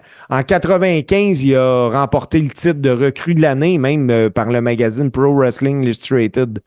Mais quand la WWF a acheté la WCW, Vince voulait Wright. Sûrement que Pat Patterson aussi. Mais Oh! c'était impossible parce que même si on le voyait continuellement, Nitro, lui, il n'était pas sous contrat avec la WCW. À l'époque, lui, il était sous contrat à long terme avec AOL Time Warner. Ben, Donc, comme Goldberg, comme Sting, comme... ben, c'est ça. Lui, C'est quand il- même fou, excusez, de savoir que ce gars-là avait le même genre de contrat que ces gars-là. Ben oui. Puis lui, ce qu'il a fait, c'est qu'il a été payé à ne plus lutter, un peu comme Hall, Nash, tout ça. Oh ouais. Il a donc réorienté sa carrière en finance, puis il a travaillé en tant que banquier puis instructeur de fitness en Allemagne. Il a également ouvert une école de lutte appelée la Right Stuff à Nuremberg en Allemagne. Wow, excuse. Nuremberg. Nuremberg. Je voulais pas dire Nuremberg. Les étudiants là, qui ont sorti de là, on parle entre autres là, de Giovanni Vinci. Okay. En 2019, il a ouvert sa propre promotion de lutte, là, la New European Championship Wrestling. Un qu'on a parlé, il me semble, de son père il n'y a pas longtemps, Sean Stasiak. Ouais, lui, je sais pas mal son histoire. Lui, c'est le fils de Stan The Man Stasiak. Yep. Son passage à la WWE, il a été marqué par ses débuts. Là. Hey, je ne sais pas si vous vous souvenez de ça. Il s'appelait Meat. Ah, Ouais, ben oui, avec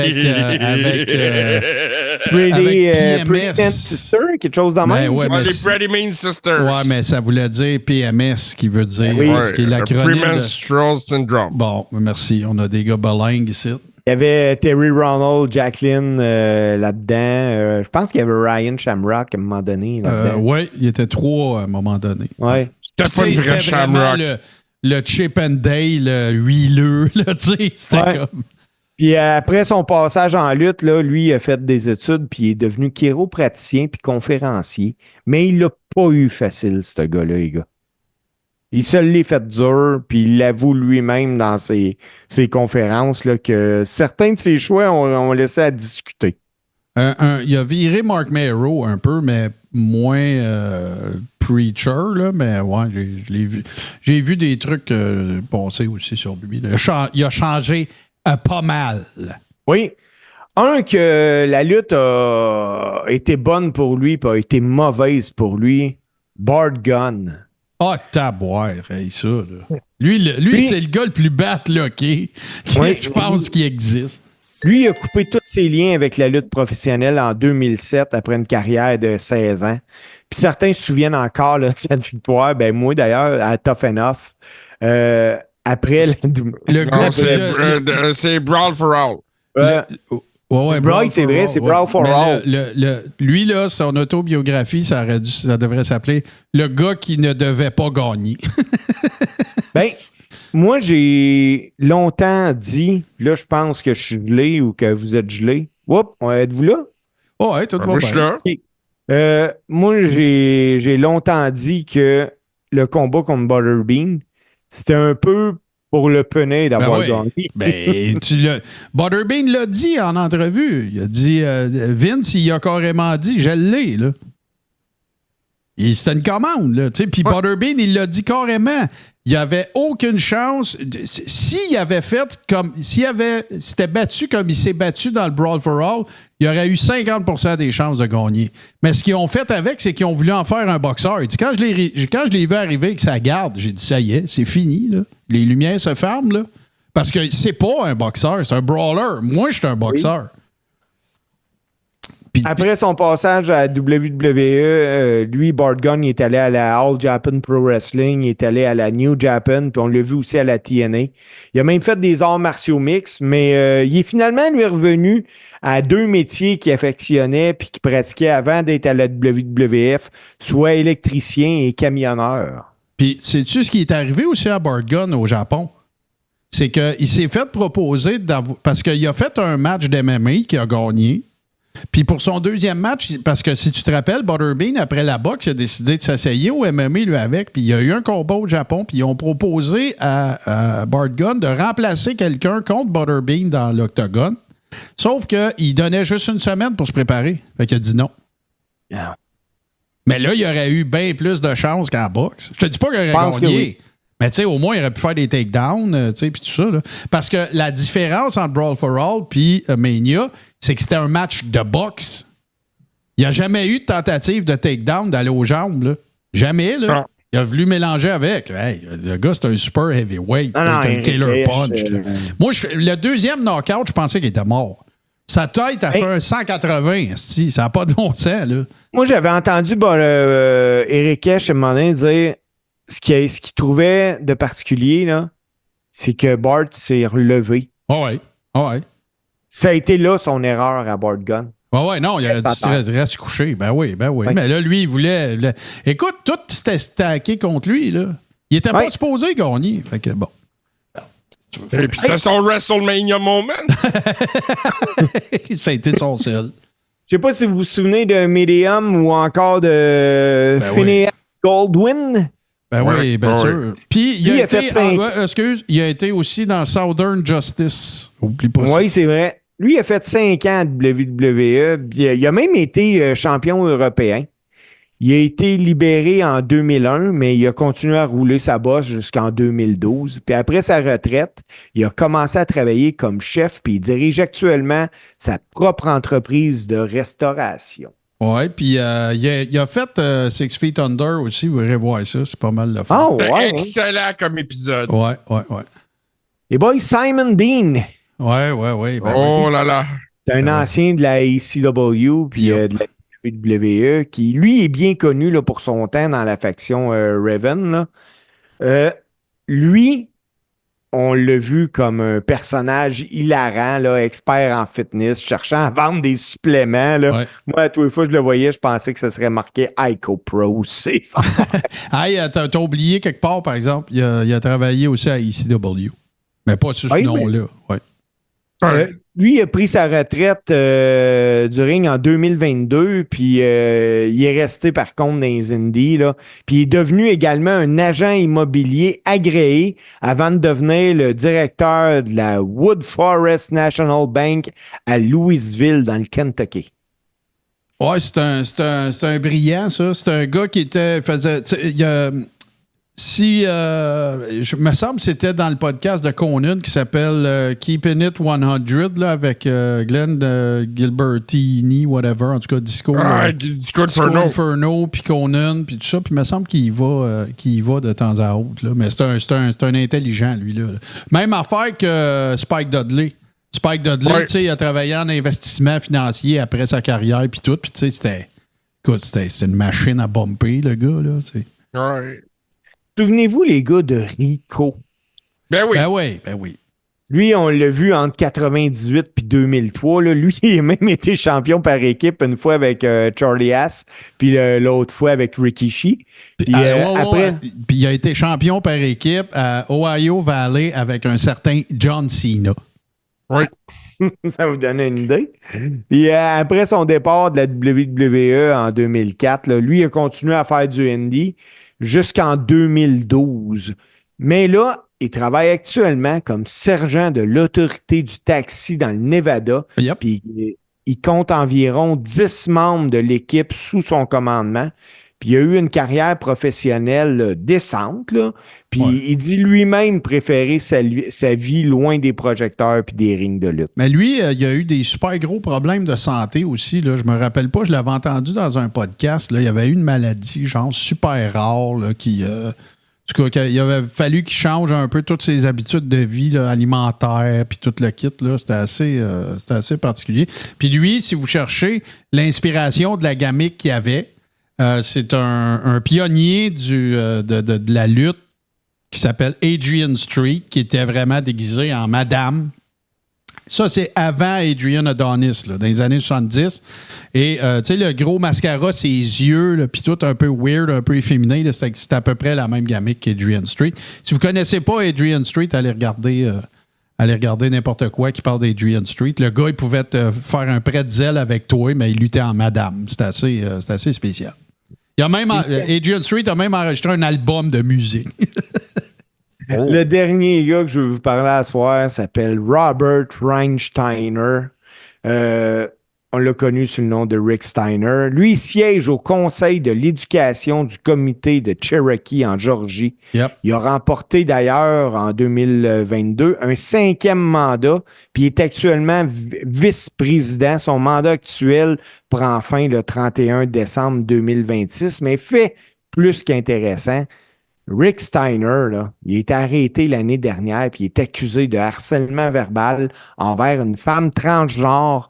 Puis l'événement s'est produit lors d'une séance d'autographe dans un Comic-Con. Je me souviens de cette histoire-là.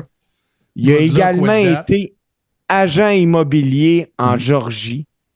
Puis son fils, qu'on connaît tous, qui est désormais champion intercontinental de la WWE, soit Bron Breakker. Hey, les boys, tiens, moi, sais-tu ce que Scott, lui, a fait après sa carrière? Du keto. Il est devenu comptable? Non. Non, il a continué ses indies, il a fait TNA, tout ça. Là, après que Rick a arrêté, Scott, il a continué. Mais lui, je ne sais pas si c'est un ou deux, je ne sais pas s'il les a encore, mais s'il y en a parmi vous qui êtes des touristes dans le sud des États-Unis, il était propriétaire de un ou deux restaurants Shawnee's. Puis moi, je connais très bien ça, Shawnee's, parce que c'est des buffets de fruits de mer. Fait que quand j'allais en Caroline, jouer au golf, j'allais toujours ou presque manger chez Shawnee's. Pas dans celui de Scott Steiner, lui, c'est en Georgie. Là. Les deux frères habitent genre à 5 minutes en char. Là. Ils sont vraiment pas loin un de l'autre. Là. Mais non, puis tu sais... Je le sais pas. Rick puis Scott, on connaît leur réputation puis tout, mais tu sais, Scott aussi, là, il n'a pas été super gentil, là, entre autres avec l'ex à Hulk Hogan, là, d'un aéroport. C'est pas des gars avec la mèche très longue, on va dire ça de même, là, pour pas dire d'autre chose, mais des fois... Des fois, le keto, ça change de mentalité. Mais le pire, là, c'est que regardez les combats des Steiner, là. Rick Steiner, si tu voulais regarder de la lutte, là, tellement. Rick Steiner, il pouvait t'en faire de la lutte. Ah non, c'est... Moi, écoute, il y aurait un long débat pour savoir qui serait numéro 1 dans le top 3 des tag teams, puis les Steiner seraient là. Ah, définitivement. Oui, sauf qu'il reste de la place juste pour une équipe parce que tu es obligé de mettre les Road Warriors. Ouais, mais... Si on parle de work rate, là, parce que les Road Warriors, c'était pas des grands workers. Ils sont pas là. Non. Mais les Steiner sont là. Tu es obligé de mettre Tully Blanchard ou Arn Anderson. Ben oui, mais t'es pas obligé parce que moi, personnellement, j'aurais... Il y en a 2 sur 3 que je sais déjà. C'est les Steiners et les British Bulldogs. Après ça... Regarde, le 3e pick peut être plein de monde. OK, les boys, j'arrête tout de suite. Là. Semaine prochaine, top 5 tag team. Parfait. Excellent. Parce qu'on l'a déjà fait, je pense, mais c'est pas grave. On va revisiter ça. Ben, ça va être top 5 tag team 2.0. Hey, en attendant, on s'en va écouter 2 tunes. C'est un test en même temps parce que j'en ai parlé dans d'autres shows. Là. Il y a des fonctionnalités qui ont changé sur Twitch. Fait en tout cas, je vais les faire jouer. La première, dans quel ordre j'ai mis ça? Parce que la thématique que j'ai décidé de choisir, c'est d'anciennes tunes. Fait que, parce que à un moment donné, j'ai fait jouer celle de Bron Breakker parce que je tripais dessus, mais j'ai fait jouer la nouvelle. Puis c'est pas sur celle-là que je trippe, c'est sur l'ancienne. Ça s'appelle Destined for Greatness. Méchante bonne toune de Chug. Et l'ancienne toune de Drew McIntyre, qu'on retrouve souvent dans l'actualité dernièrement, qui s'intitule Broken Dreams. Oui. Mais c'est pas sa nouvelle, c'est pas c'est pas celle-là, c'est celle d'avant, c'est plus smooth un peu, plus dark.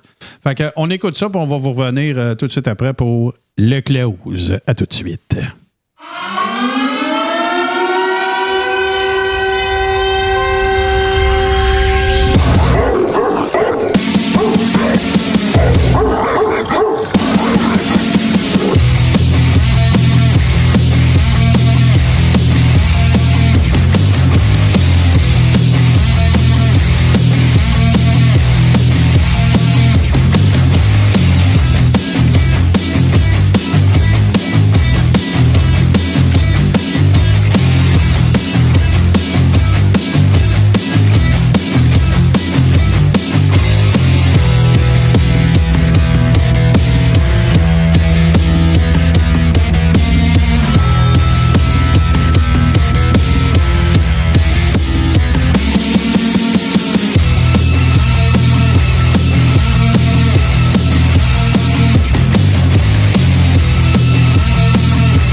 them come true.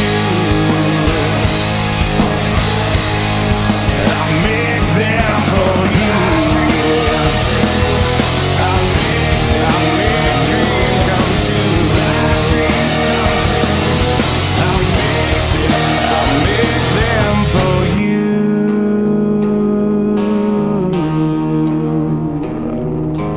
What's that metronome I hear? Perhaps the end is drawing near. You never hear the shot that takes you down. Now your dreams are memory. It seems more true from far away. Just like smoke that fades and makes no sound. Out of time, so say goodbye. What is yours now is mine.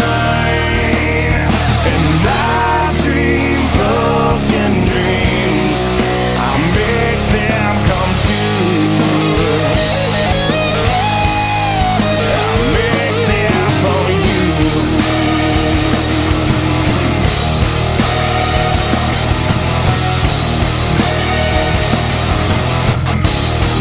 I make them for you.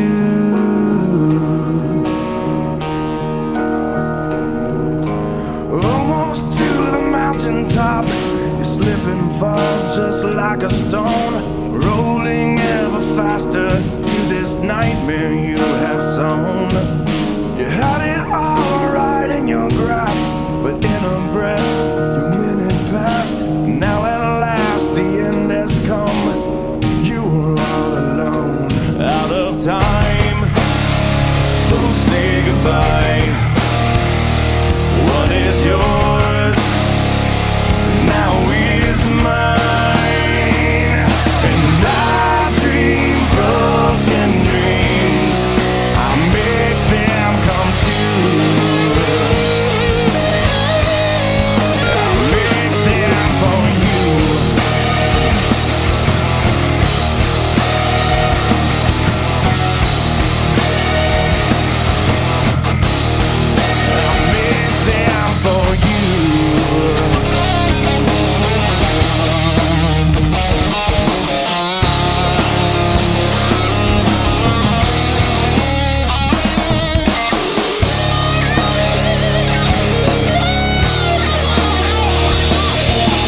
All your dreams are just illusion, based on nothing and confusion. Don't you look behind the curtain. No more time, the end is certain. I dream broken dreams. I make them come true. I make them for I dream broken dreams. I make them come true. I make them for you. I make them come true.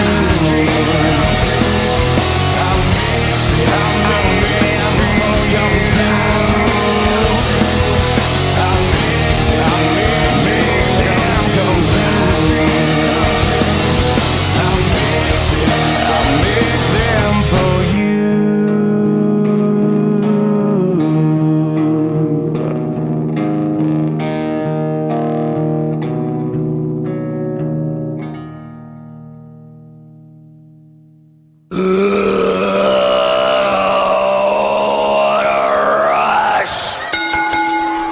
Fait que, mesdames et messieurs, imaginez-vous donc que JC a choisi, quand on est off mic, pour nous raconter qu'il a, la semaine dernière, visité le USS Intrépide, lieu mythique où Lex Luger a slammé Yokozuna pour sauver les États-Unis.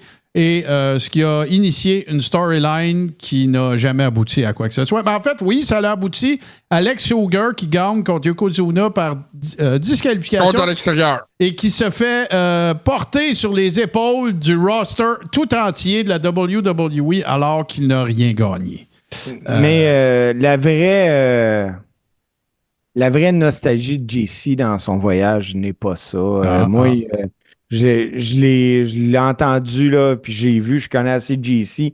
Tu sais, quand que même une photo te dit qu'il est ému, là. Ouais. Il a vraiment fait ça. JC est allé se prendre en selfie devant la Trump Tower. L'antre du diable. Couillon.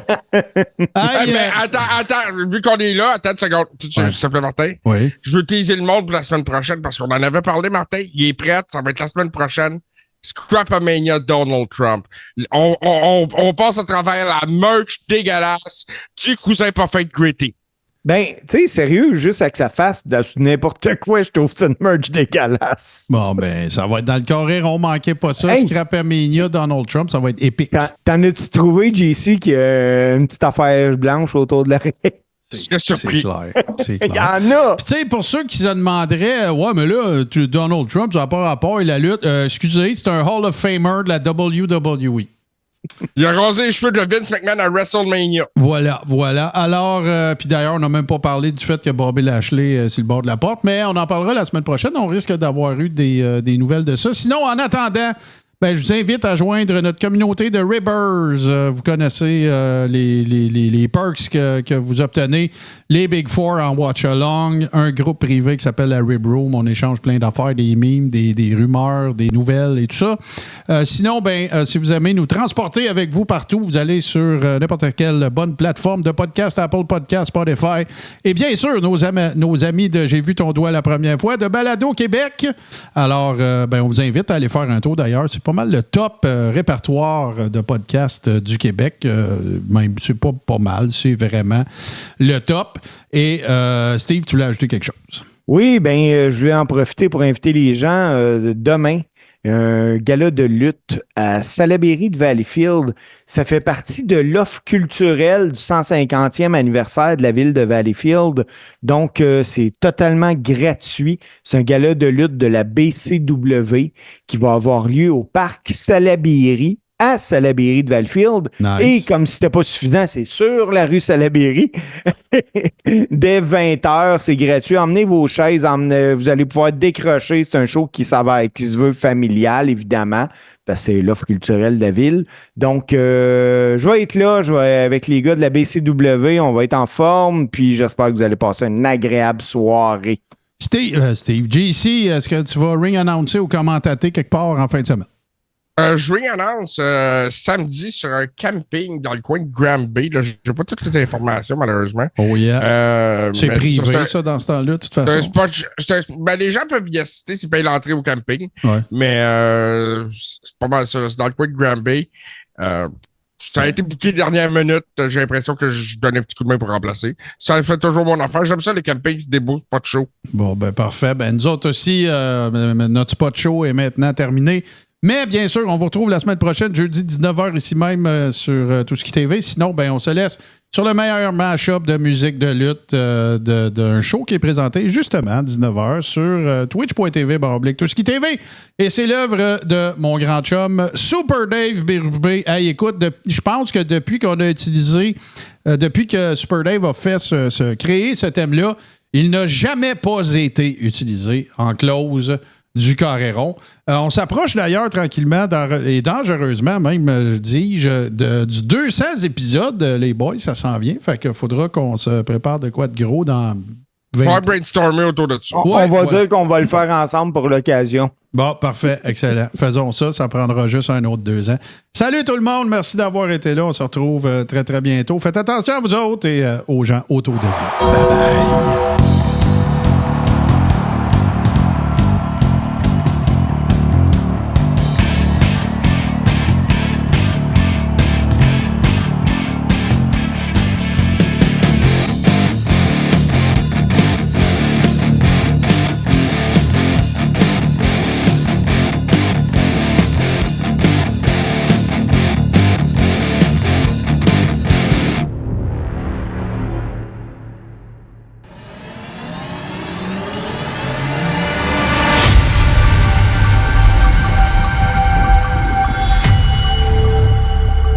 Touski TV sur Twitch.